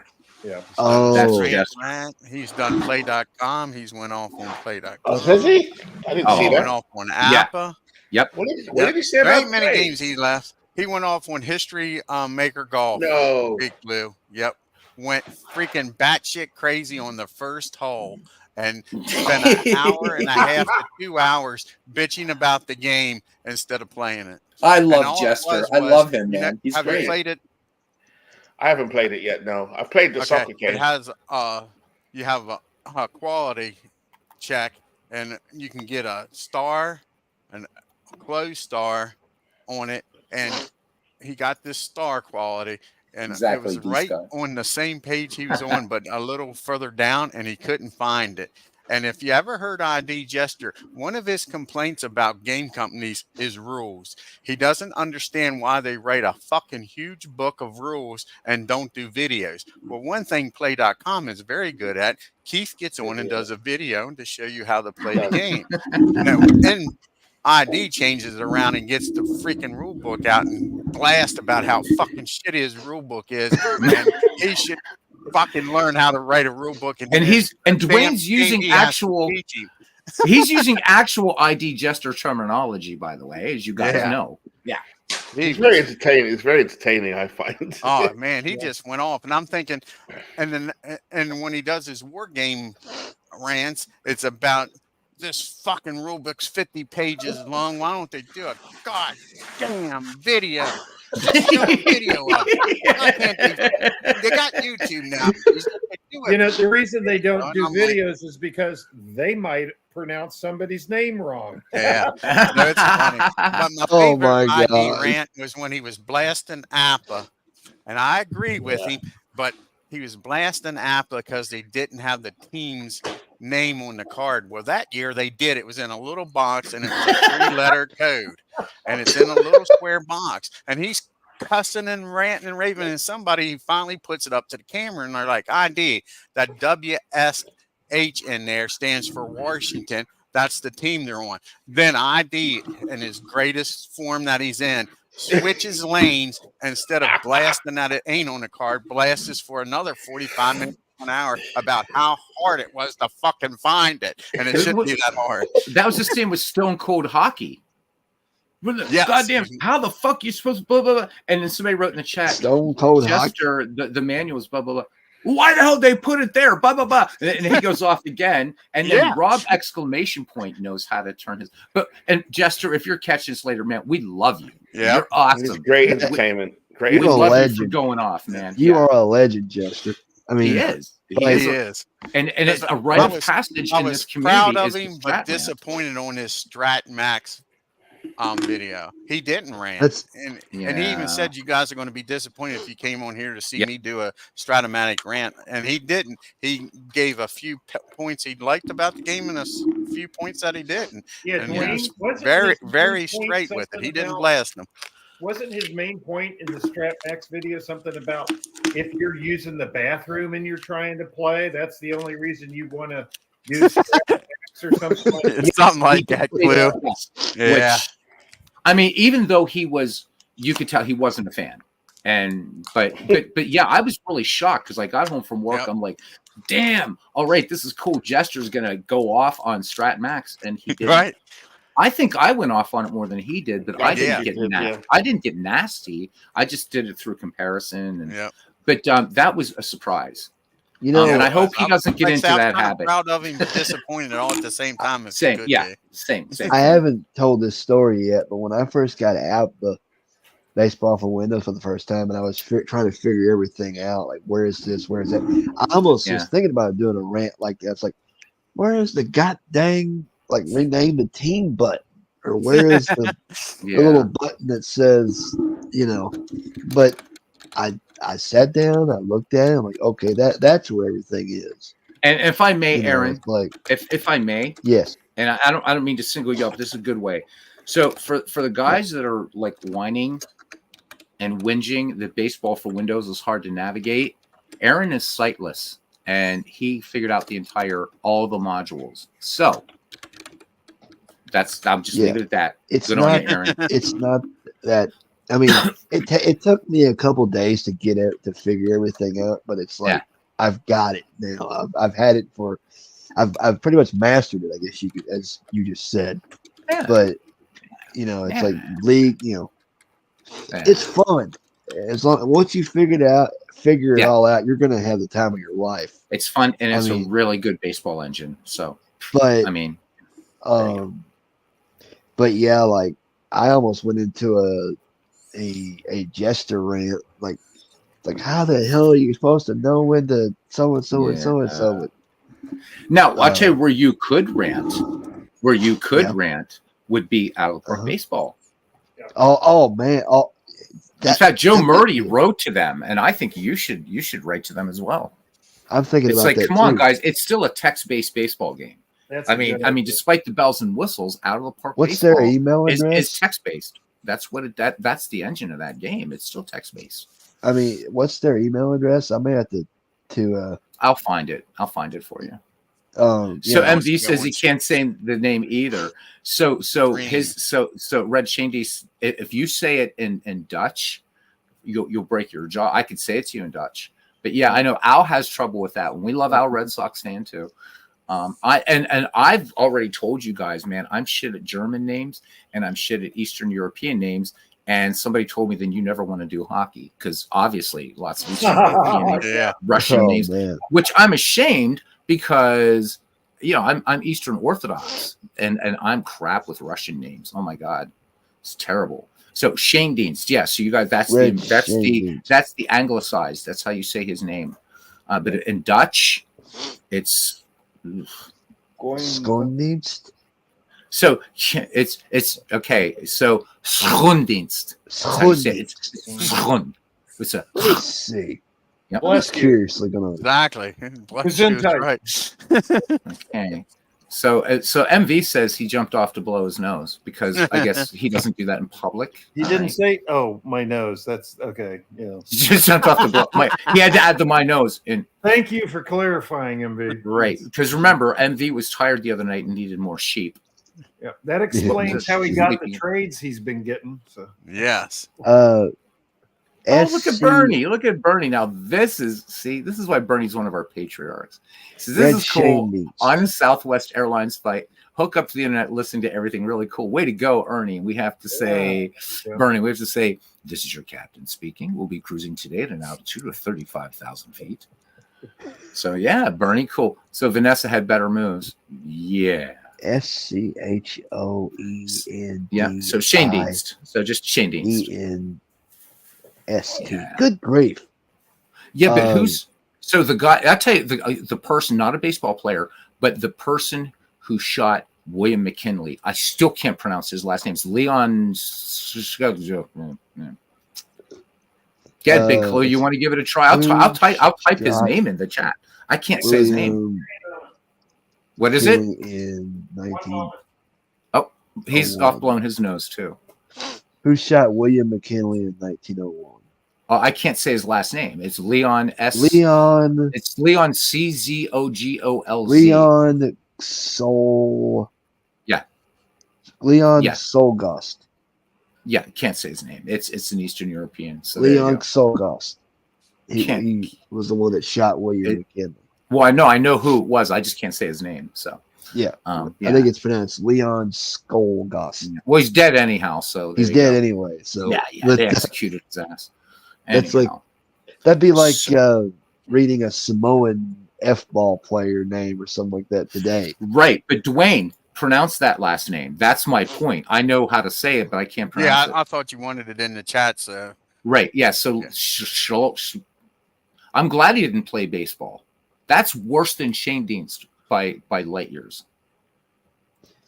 And of course, Ken and MV, they're still talking about Vanessa. They don't even give a shit about who shot.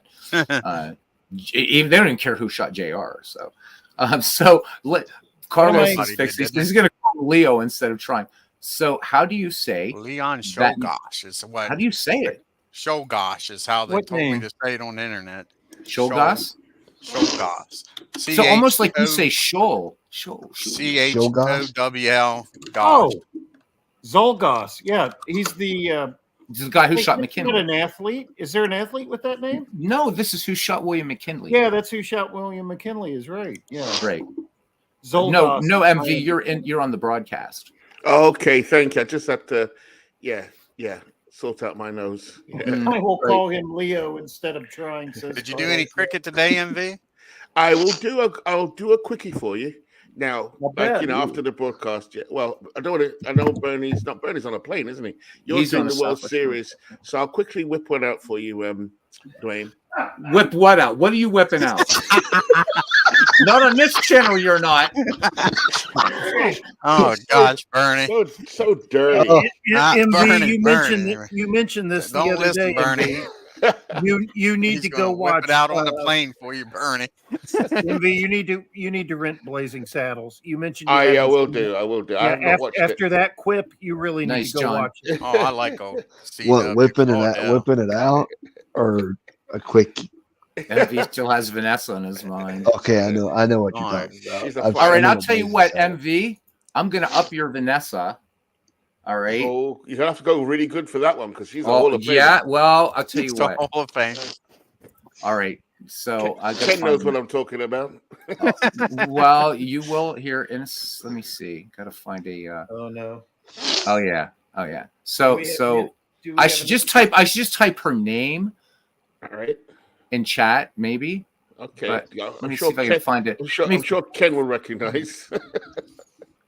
So yeah. Ken So- probably knows her grandmother though. Oh. Okay. Yeah. So I mean, Vanessa, right? But She's hot. yeah. Well, how about try Anna Fox?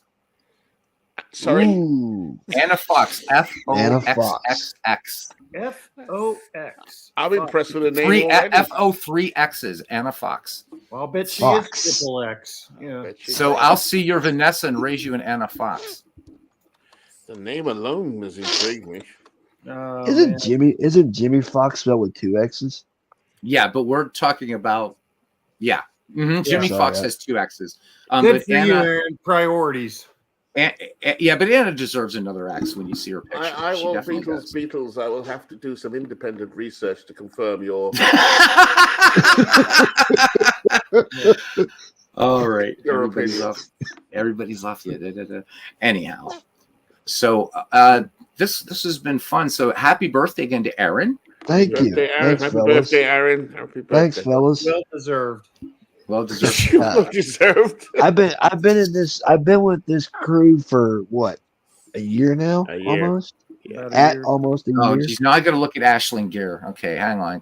And you, hey, you are one of the most admirable members. To piggyback on something Beatles said, I mean, again, Aaron is sightless, and yet he's getting his roster in before certain people. So, what are their excuses? All right, I'll see your Ashlyn Gear and up you a Jenna Jameson. Oh my God. You're right. I know. Oh. I'm terrible. I'm Now, terrible. hey, Big Clue. You're right. Jenna is Ken's age by now, isn't she? Yeah, but she so. wasn't in the 1980s, was she? Oh no. I'll up your Jenna Jameson with a Linda Lovelace. Oh, Linda wow. Lovelace. Linda Lovelace. Isn't that like 1892 or something? I'll have to speak to Clinton and Ken to confirm. So Clinton says he was watching Marilyn Chambers before Aaron was born. Wow, well, that's actually something, isn't it? I'll Oh, up man. your Linda Lovelace with a Lizzie Borden. Lizzie Borden. Yeah. You She can was- have her. Yeah. Yeah, you can have. Nobody in the chat is going to say you Lizzie Yeah. Borden. Go for it. Wait, that really murdered the chat, didn't it? Yeah, sorry. Oh, Let's see. oh, That's Ken. That's Ken. That's Ken for you. I thought we were talking about girls. I thought we were talking about women in general. I guess. Well, they are women, Well, Jen. I'm and trying to- they- I Yeah. guess you could get your wax in with Lizzie.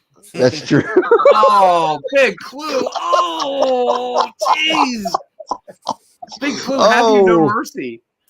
the I'd mention Mary Jo Kopechne, but that joke would really go off the rails. Yeah. Blue. let's see. You said Linda Lovelace. So he waited. Ken waited in line for Next 2 Aaron's hours. going to to want to see her bob film. it in the house, man. Oh yeah. Well, do you know? Well, Do you know that'll what? Do you know what Jeffrey Dahmer said to Lorena Bobbitt? What did he say? What did he So say? you to gonna Lorena eat that? Oh no! I'm sorry. Okay, I'll shut up. I'm uncomfortable now. We got a Big Clue uncomfortable. Let's circle this. So a bit of history with Linda Lovelace. That was the first adult film to break through mainstream, and Ken. That was in 1974. Ken said he waited 2 hours to see her film back in the day. It was that big. The film, that is. Yeah. Deep Throat, right? Deep Throat. Whoa. Yeah. Not So the spy Clinton version. bringing up a controversial one, Tracy Lords. Of course, we won't know about that. Yeah. Right? She was underage. Ooh, boy, that shit. blew up. Apparently. If it's Apparently. good enough for MV. Pete Rose, it's MV. good enough for me. MV. So Lizzie I'll Borden raise your. I'll and Charlie raise your. Buffington buried go ahead. yards apart, and Charlie Buffington had a bad temper. Could you imagine Lizzie and Charlie having hooked up, huh? That'd be like something you watch on one of those daytime soap operas in the middle of the, like early to mid afternoon. I'll raise your Linda Lovelace with a Reese Witherspoon. Ooh. So this stream's now being investigated by the FBI. Yeah. Buckshot, if you've been around this channel that we've all created, this is pretty tame compared to some of the shit we've got. We have fun. We have fun here. You have Ken, Clinton, and Clue. All that's missing is Todd B. And it God. really descend. Then you know the what? mayhem really can pick up. Yeah, when you get those four together. Well, Jeez. Lord. The FBI is a step up. Usually we're investigated by the INS when MV is in the chat. And this- Naughty. So we're being investigated by either the four. Let's see, the full-blooded Italians, the Federal Bureau of Investigation, or Yeah. the four big idiots. Take your pick. Take your Take pick. it, yeah, you can take your pick on that one. I'm half Italian, so I'm going to put this out here because I can say this. How many pallbearers are there at an Italian funeral? How many? See if anybody gets it. Say Nobody. it again. Everybody's like, No. I don't mess around with Italians, man. Say it How again. many? So Dwayne, how many Italians? And don't Google how many I'm not. Italians. How many pallbearers are there at an Italian funeral? I'm guessing none. Nope, 2. Because a Two. rubbish pail only has 2 handles. Thank you. Hey, Oh, I'm half Whoa. Italian. All right. Hey, bada boom, bada bing, huh? Bada boom, bada bing. Yeah. I love Italians. I got a lot of respect for Italians. I should hope so. 25 I mean, years ago, the 2 behind the Sopranos ear if came you out. don't. you know, Did you watch that show, But- Beatles? What show? 25 years ago, The Sopranos came out. Ain't that amazing? It's been Wow. 25 years. 25 Wow. years. That is crazy. And Yeah. started That- out as sort of a comedy and got damn serious pretty Oh, quickly.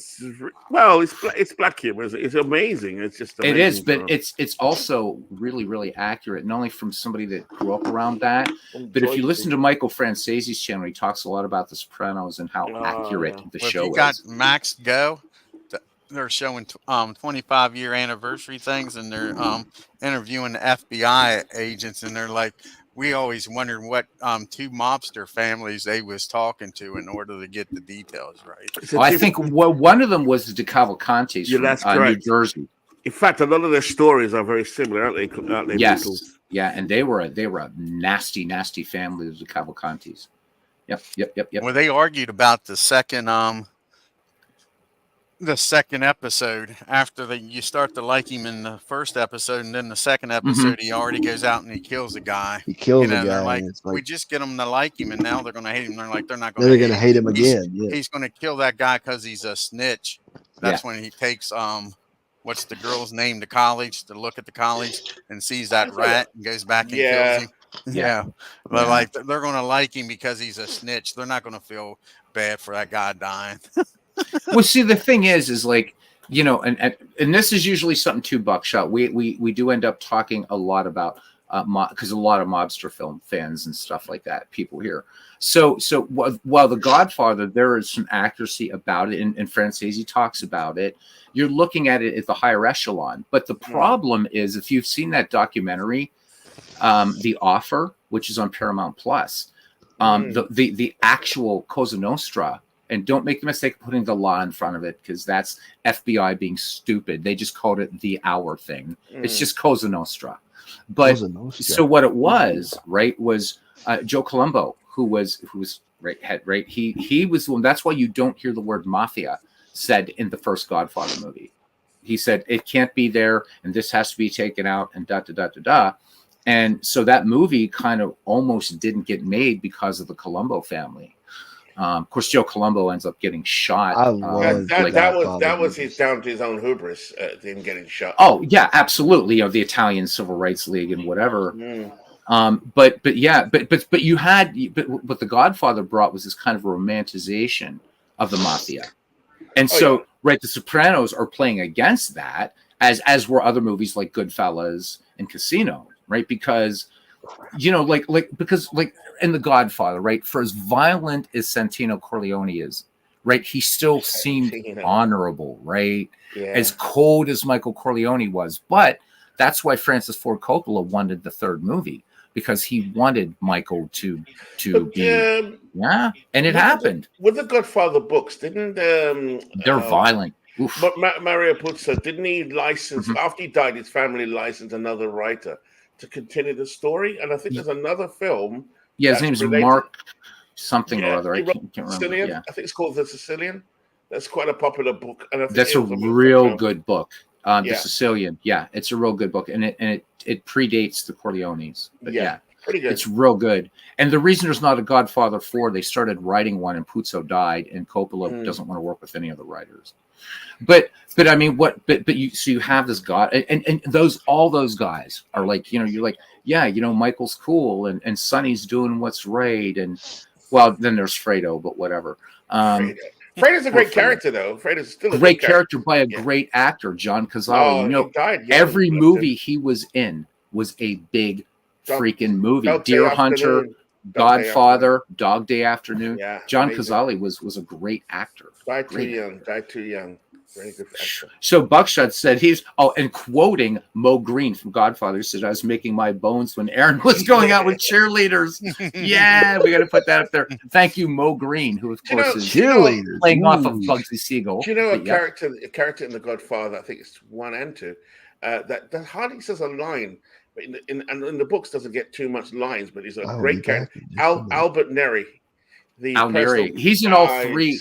He's all 3 Godfather movies. I love Neri. He's just the coolest. I'll tell you a scene I like that wasn't a Neri was brutal, mobster movie, but was in Hoffa when Danny DeVito goes down and takes the suitcase into the casino. And the guy don't let him in, and he grabs him by the fucking shirt and puts the gun to his head and takes him in there. And he's like, "I apologize." He says, "You should, son of a bitch, coming in my hotel." He says, "I'm not talking to you. I'm talking to him. Did he mention that it was my friend from Detroit that he was here to talk to me about?" Yeah. And you treated him like that. I love that part. Yeah. Oh, Jimmy. I mean, I'll say this about my friend from Detroit. I'll say this about Cosa Nostra.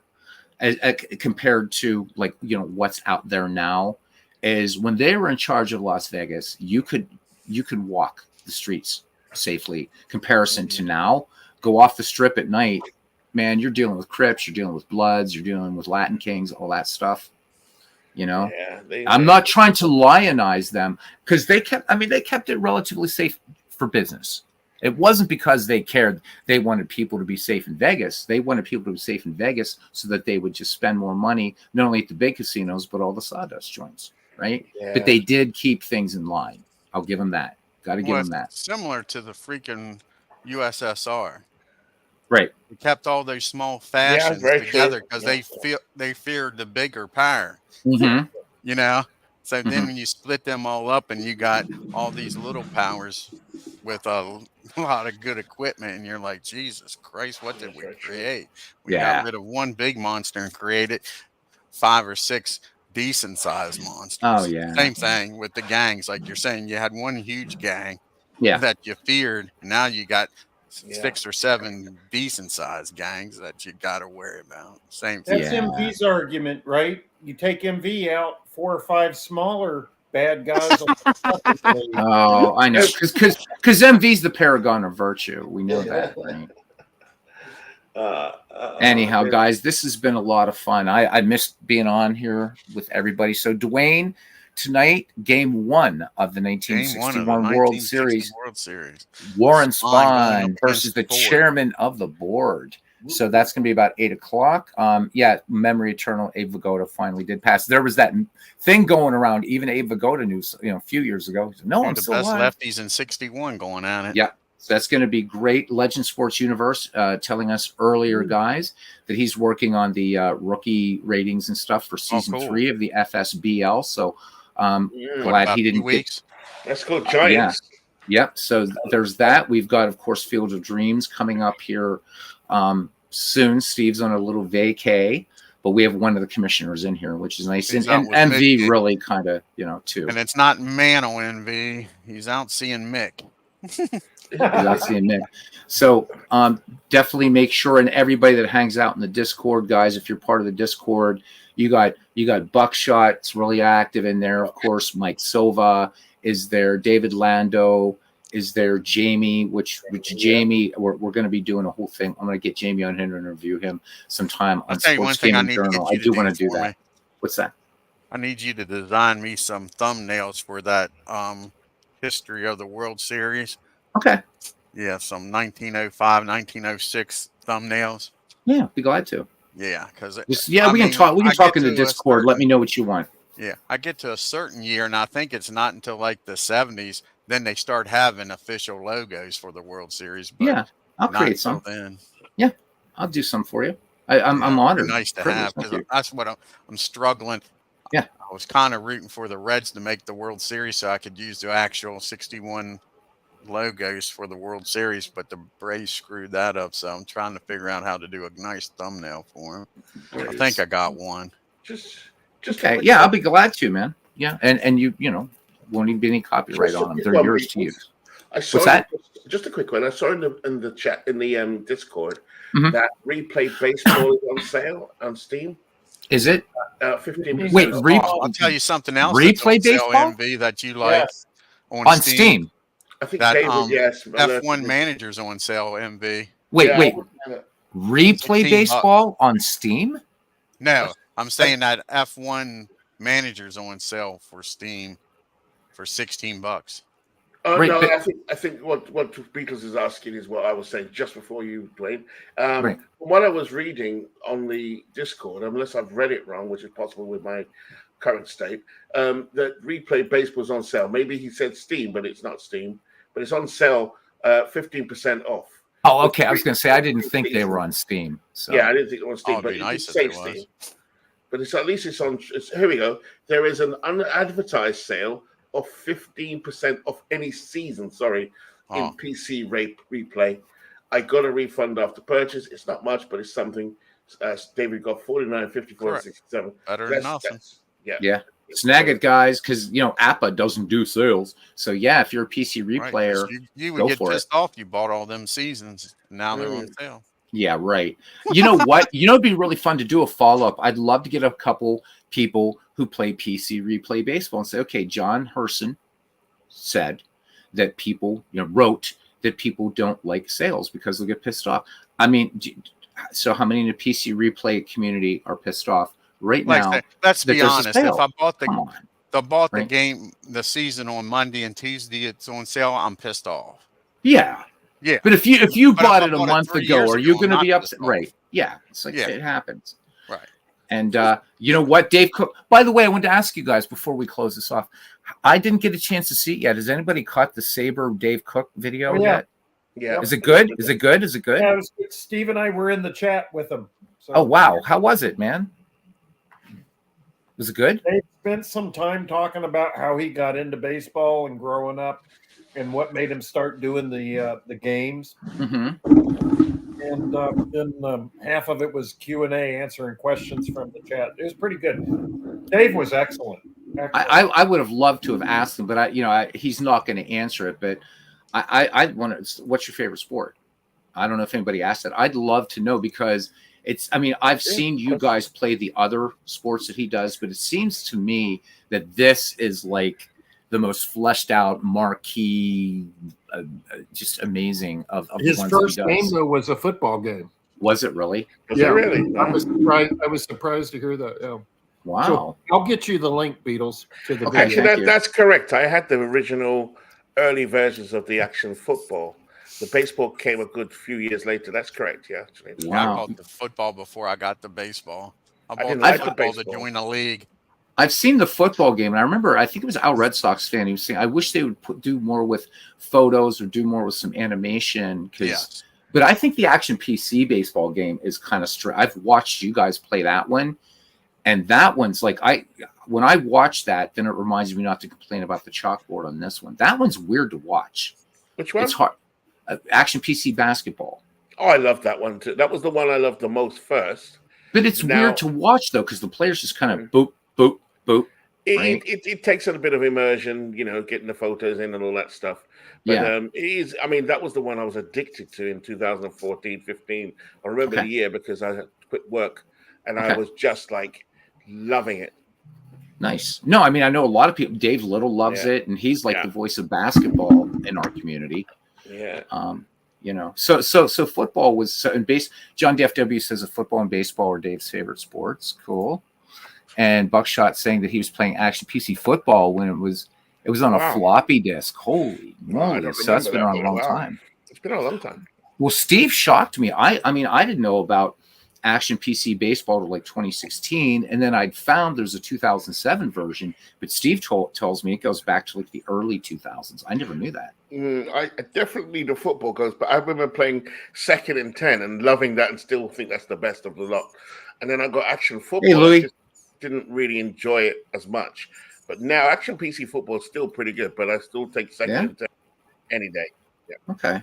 Got a paisan in here. Sweet Louis Bello. Hey, Sweet Louis, how you doing? See you in the Discord every once in a while. Good to see you. Coming in, paisan, Kazarich. Huh? We get a real Irishman in here, then I'll, whatever. But so that's cool to know.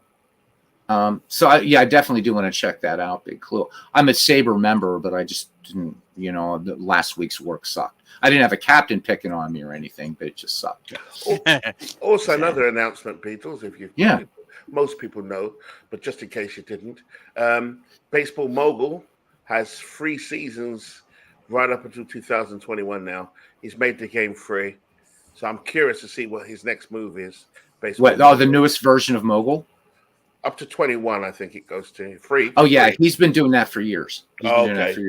If you wait long enough, you can get Baseball Mogul like 2 years past, like for free. Yeah. And for a while, he used to do a thing called a single season version, which had all the functionality of Baseball Mogul, except you couldn't do multiple, like you couldn't do dynasty play. And it's like, well, most people play single season replays. So I think he nipped that one in the bud. What I'd like to see him do is retire Baseball Mogul and make a digital version of Season Ticket, which I've heard is a great game. I've heard it's great. ID likes it. Yeah.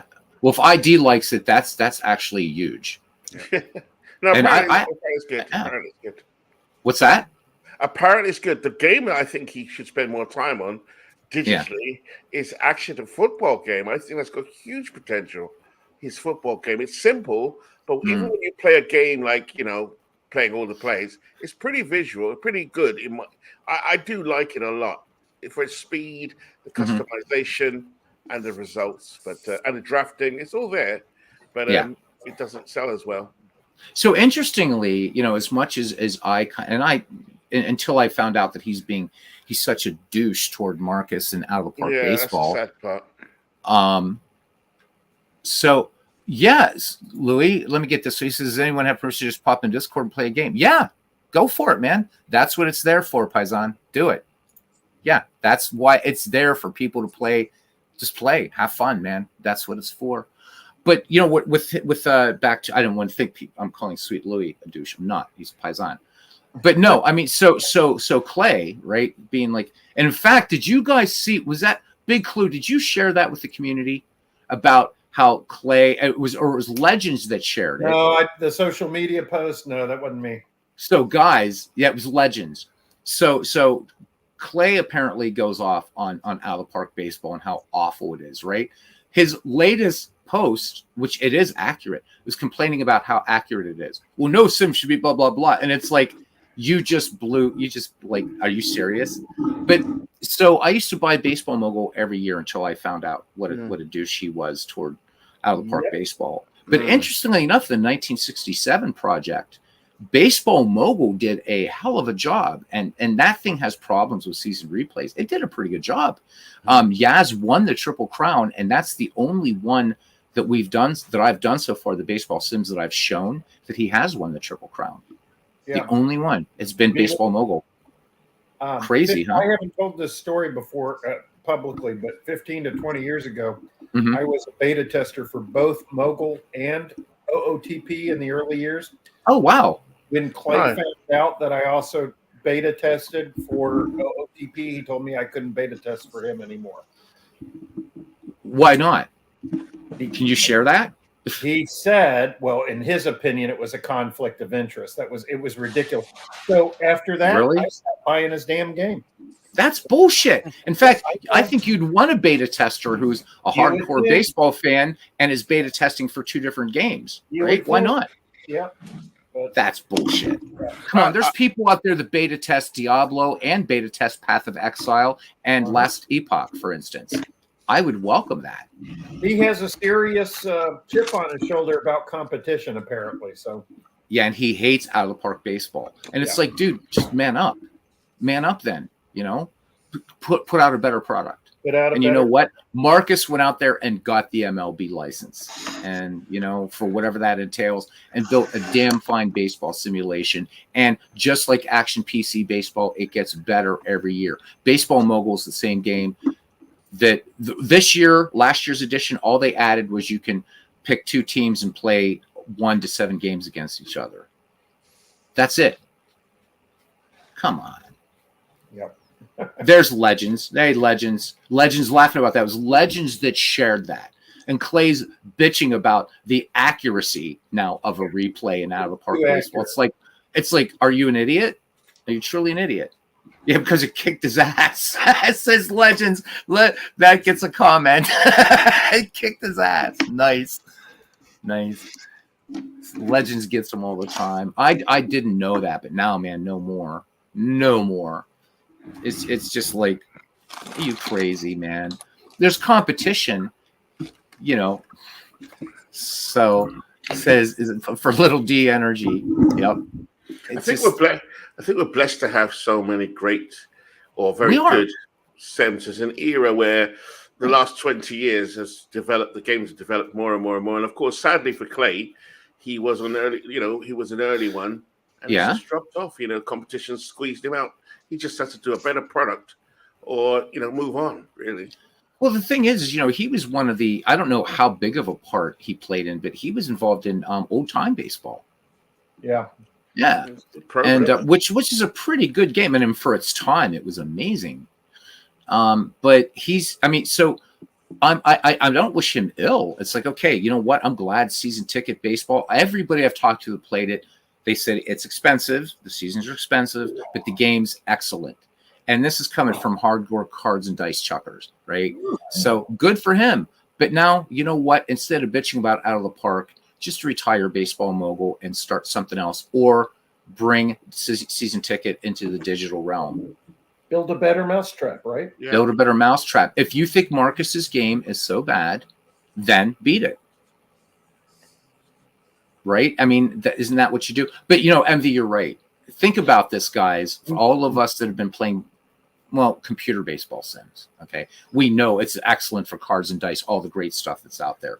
But think about digital sims, man. So back in the 80s, you had, Micro League Baseball. You had Star League Baseball. I think it was from Epix. I know these from the emulators. Earl Weaver. Earl Weaver on the Weaver. Amiga, That's right? Andre Weaver. So, right? Yeah. And yeah, so here, I'll leave this up by Legends and then what John Earl said. Weaver. Right, but look, imagine if computers had been more advanced back then and we had Action PC and Out of the Park and all these other games. All of us, my God. Because if somebody would have told me, you know, when I was 12 years old, you know what, kid, pretty soon, you know, someday you're going to be able to create whatever field of dreams you want. I would have been like, huh? Well, mine No, would've that's been never going to Digital happen. What? Diamond with the board game companion. If that was back in the 80s, I'd have probably, well, I've done it once or twice, stayed up 24 hours and played, but I'd have done it a hell of a lot more. Or you've done a that hell of a you lot could more play back head then. to head with somebody who lives in another country. Yeah. Oh, I would have been like, you're crazy. You're crazy. You're crazy. I often wonder why they don't do like baseball for Windows online. Like, I'm not talking like, I mean like actually playing against somebody, manager against manager online. 1995 game, dude. I mean, they've updated it, but it's not. Yeah. They don't do that. I do like that game. I have to say, if I'm in bed alone, just in bed, and put the game on, put a game on with no sheet. Yeah. With no sheet. Yes, he did, Carlos. It's called Full Count Baseball. Go ahead, MV. And then just put like sometimes I play Your Voice or Robbie Wartburg's. It doesn't matter if it's an old stream. You just listen to it and I'll fall asleep. It's so cool, the way it does it. And the game itself, I think, is pretty good with all the all-star seasons it comes with. It's got every season, right? This is an app for baseball for Windows. I think it's a very, very good game. I really do enjoy it. But action will always be, always like a bit of action, And Out of the Park as well is also, I like a bit of Out of the Park as well. I can't separate them, to be honest. They're that good. I'll put Ernie on when I if I I know I can't sleep, or if I want to go to have something to put me to bed at night. I just put Ernie on a loop, and it's like game after game after game after game. I wake up I go to bed, one team's playing. I wake up maybe 4 to 6 or 7 games later. It's like who's playing. So here's a question for Legends. I wonder, because he says he would lay good odds of Clay's probably lurked in here. I'm sure if not here on Al's probably Al's channel somewhere, right? Maybe one of the bigger channels like Al, Red Sox fan or whatever. But here's a question, and I just wonder, this is purely conjecture. Certainly being in this very niche business, Clay Dresslop has to be aware of this game of action PC baseball. Why doesn't he slam this one? I'm sure he does. My personal guess is because OTP started up around the same time. Yeah, it is. Yeah, and it surpassed him in sales real quickly. All right, makes sense. It's more it's more visible, and it's certainly more visible. I didn't know. I mean, I knew about Out of the Park baseball since the 1999. I bought the very first one. I didn't, like I said, I didn't know about Action PC until 2016 or 17. Yeah. So that's about right, Beatles, because Action Baseball came out. I'd just be curious, just for shits and giggles, what his opinion would be of Action PC baseball, or does he consider this game? This has a lot of players, maybe not as wide a player base as Out of the Park baseball, but a lot of people play Action PC, and I'd be just curious whether he would knock it, because it's a pretty damn fine baseball engine, in my opinion.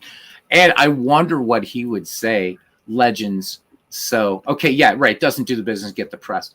Legends, what you're doing, and we've said it a million times, everybody in this community is in awe. You're making MLB The Show do what San Diego Studios didn't really intend it to do, and you're doing it and making it into an actual legit baseball sim, not just a baseball game. Just awesome.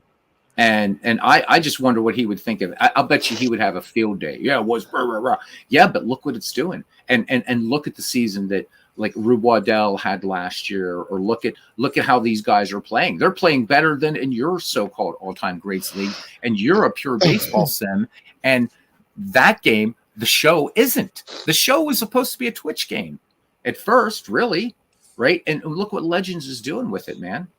Legends is offering a better product, guys, in my opinion, in a game not meant to be a baseball sim than a game that is a baseball sim, my opinion.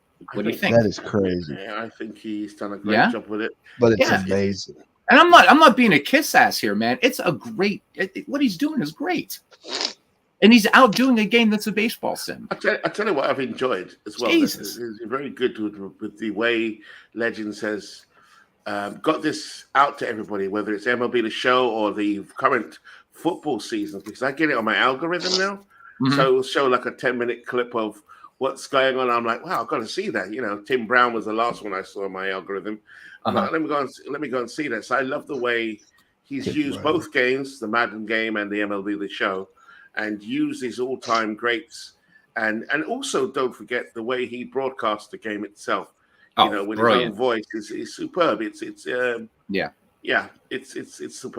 Great broadcaster. Great broadcaster. Oh man, that's why I just wish that he and Slovak could do something together. Oh my god, that would be something about if him and Christy. That'd be like the real thing. That would be the real thing. That would be But again, Chris is like gazillion hours ahead, but hopefully, but I mean to that point, right? So Clay wants to talk about his game superior, but again, it's he's not even accomplishing what. Right, and it's not like Legends wrote MLB The Show, which is even harder because he's talked about, and with the Madden project with football, he has said that EA makes all these things, I think, probably even more difficult maybe than San Diego studios, from what I'm gathering a little bit, right? And you should do more touting. If not, we'll keep touting for you, bud. Legends, put that up there. But the fact is like, again, here's a guy who's essentially, and I'm not making this less important, Legends. You're a modder, and you're putting out a better product than somebody who has put out this baseball game. And I will say, one time I thought Baseball Mobile was a good game. It really was, but it hasn't changed. It hasn't evolved. There's not any significant new features in the game and besides the fact that, in my opinion, to avoid being sued, that he's been a douche publicly to Out of the Park Baseball. I don't have any desire at all to give him another penny. I don't. Again, going back to that LSU stuff, I must admit, everyone knows I'm a Mets. Well, people know I'm a Mets fan, but also I'm a Red Bull fan. But when I'm watching the Legends Sports Universe broadcasts, I'm a huge fan of the Giants because of the way the team has been drafted and the way. Hell yeah! I've actually got an allegiance to the Giants over the Mets, which is kind of weird. But in the Legends Sports Universe, he brings all the franchises to life through that drafting system he's got, kind of like we do in our sort of league. So kudos to Legends there. Well, I will say this. So this is becoming a bro sausage love fest here. I'm really jealous, and I loathe you, Legends, for having such a damn good broadcasting voice. Yeah. All right? Because I'm no broadcaster, and I listen to you, and I'm like, I wish I could do that. So there. So that's why I've got to talk for 3 hours and get everybody else to talk. So that's it. Dude, I'm no broadcaster, never will be, but I listen to you and I listen to Slovic, and I'm like, this is the real deal, Holyfield. I know I'm dating myself there, but Buckshot, I can't wait for the Mets to get good in LSU's game, because I don't think they're as good as they will be. So that's the fascination of it, the history of it. It's quite cool. Stinking Mets fan. I totally agree with you, Buckshot. Not a Mets fan here. So there you go. You'd think a Mets fan would, draft a Mets team when he had 4 chances in the draft last Sunday. So Yeah. So what does that tell you about the Mets? MV, how come you didn't take a Mets? Because they suck. Because we didn't get those years. We only started in '62, so we didn't have a chance of getting them. Dude, they're a 62-year-old team. So what's your point? But you still had 78 and 2008. Yeah, but they weren't very good. But those were, I guess, those were bad. Yeah, they weren't very good. They just say it, right? Yeah. I mean, come on. I think Legends is a Mets fan, so Legends. This is pretty much geared at MV, so because we have to give him a hard time. I'm letting Dwayne off easy tonight, so because he's doing the game. I appreciate it. That's all right, buddy. Just as much as me.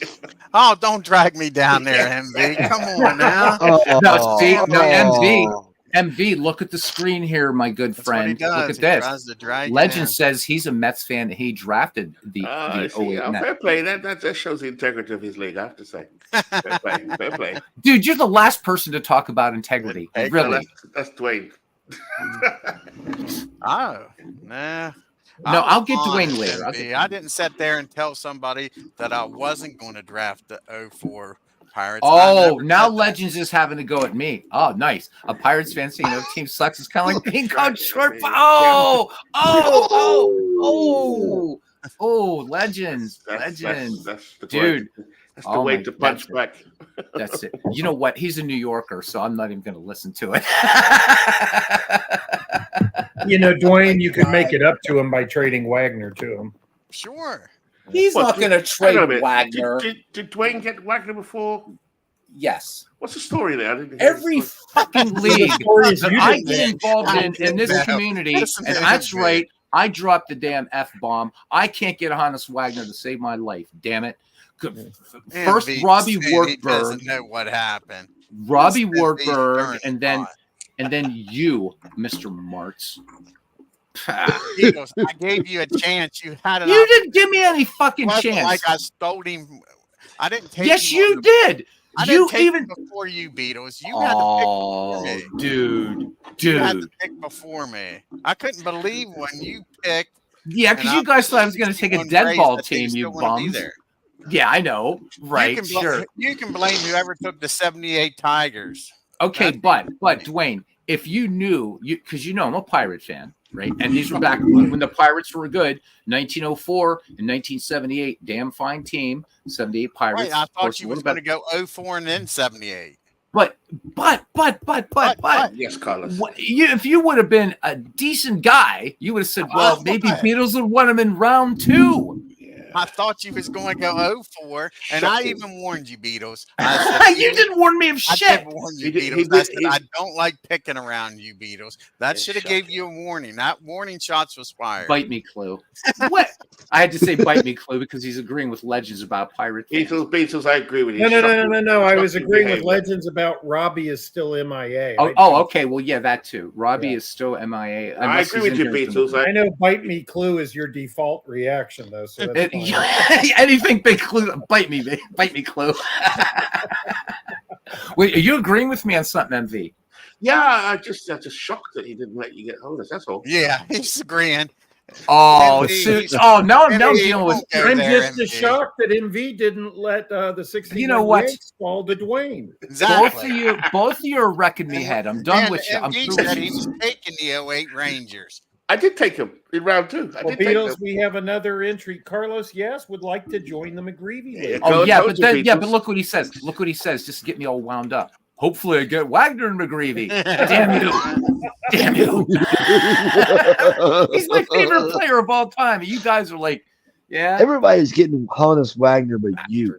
Everybody. See, and Dwayne is trying to tell me he warned me. When did you warn me in that draft?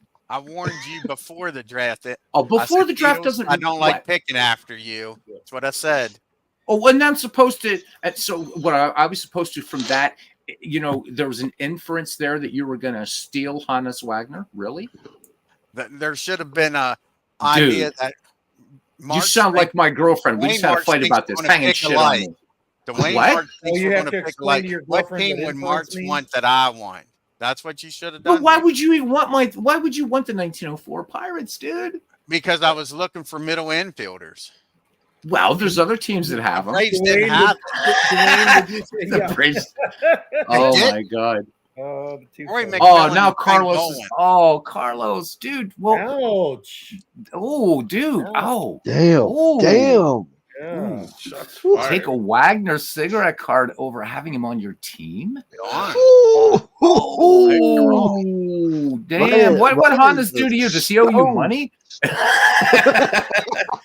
You're wrong. I hope he performs well. right in the stones. So at least the last degree or the last Shanks, I did get a lot of money in the bank. I did get Pop Lloyd, so that was something.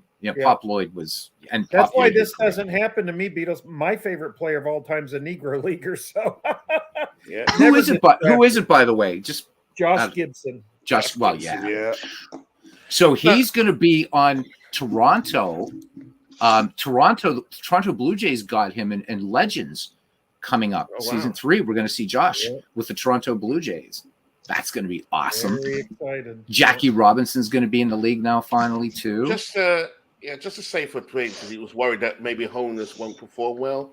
I've run about 15 sims, Dwayne, and he's outstanding. So he's going to make a lot of errors, though. Yeah, he does.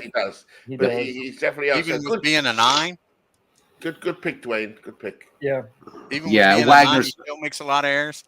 Well, yeah, and actually there was remember the era that Wagner was playing in, and he was a very aggressive shortstop. He would go after balls and he would go after stuff, and he had incredible range. So he did make a lot of errors. Yeah, but he stopped more balls than he was but you've got somebody who can. If you play him out of position, you're not, which it's pretty rare to play him out of position, because as you go through the years with Wagner, he's rated at almost every defensive position. He could do it. So when he came from Louisville, right, when Barney Dreyfuss brought him over from Louisville to the Pittsburgh Pirates. The reason Wagner was designated as a utility player was because he was so good. They played him. This is true. They played him at almost every position, and he could play them. Tommy Leach talks about that. What's that? Can someone take Wagner to Dick's and buy him a modern glove for Field of Dreams? Jamie. Hey, Jamie, I got to tell you, Wagner had such a prolific career as a fielder that the only person who's taken it in the hole more than him is MV. Clue, you were there that night. I lost my shit. Damn. Terrible. I was so tired doing the game. And as I said, instead of grounded deep in the hole to Wagner, I said, and Wagner takes it deep in the hole. And I realized what I said. And I think we went off the rails for like 10 minutes. Yeah. That was so embarrassing. That was awesome. Nothing wrong with that, Clue. Says the man who somebody mentioned ball gag. That's our MV. Yeah. All right, guys. Well, so Dwayne is coming. Is it 8:00, Dwayne? Or 7 yeah, now? I'm going to get something to eat. So after I get something to eat, Okay, 8:00, Game 1 of the 1961 World Series, guys. Yankees and Braves on the Dwayne Martz YouTube network. And tune in. It's going to be awesome. Yeah. Thanks for having me, Beebs. I feel a lot better now, funny enough. Thank you. You're funny enough, right? Yeah, you and Dwayne, both of you. Thanks a lot, fellas. You made y'all made my birthday. I tell you that. Yeah, happy birthday, buddy. Thank you. Oh, thanks Ken then comes in. Of course, Ken had what? Ball gags? There we go. Woke him up, didn't it? I'm telling you what. If I said Benoit balls, let's see if he reacts to that before we go. So what about Benoit balls?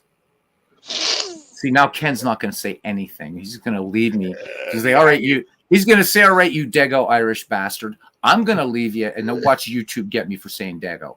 Right? I'm going to leave you with that. And last thing people are going to hear you say is Benoit balls on your broadcast. Benoit balls. He says, oh, there, Benoit, the slower the better. We got to get Ken on here late at night and talk about Montreal. It's not for prime time. Oh, dude, I'm dying to hear this story. Yeah, it's not for prime time. It's definitely for late hours.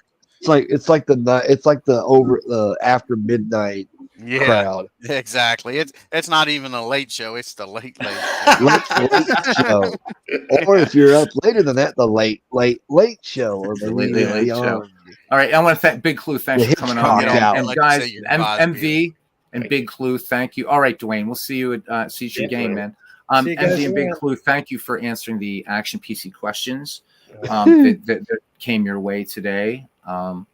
Really, really appreciate it. So, so to everybody that came in, there's too many to say thank you to because of YouTube being whack. But some of the guys we don't see too much here in live broadcast. Sweet Louis Bello, man, thanks for coming in. He's been a subscriber and our family member of our family for a while, but he doesn't make a lot of these.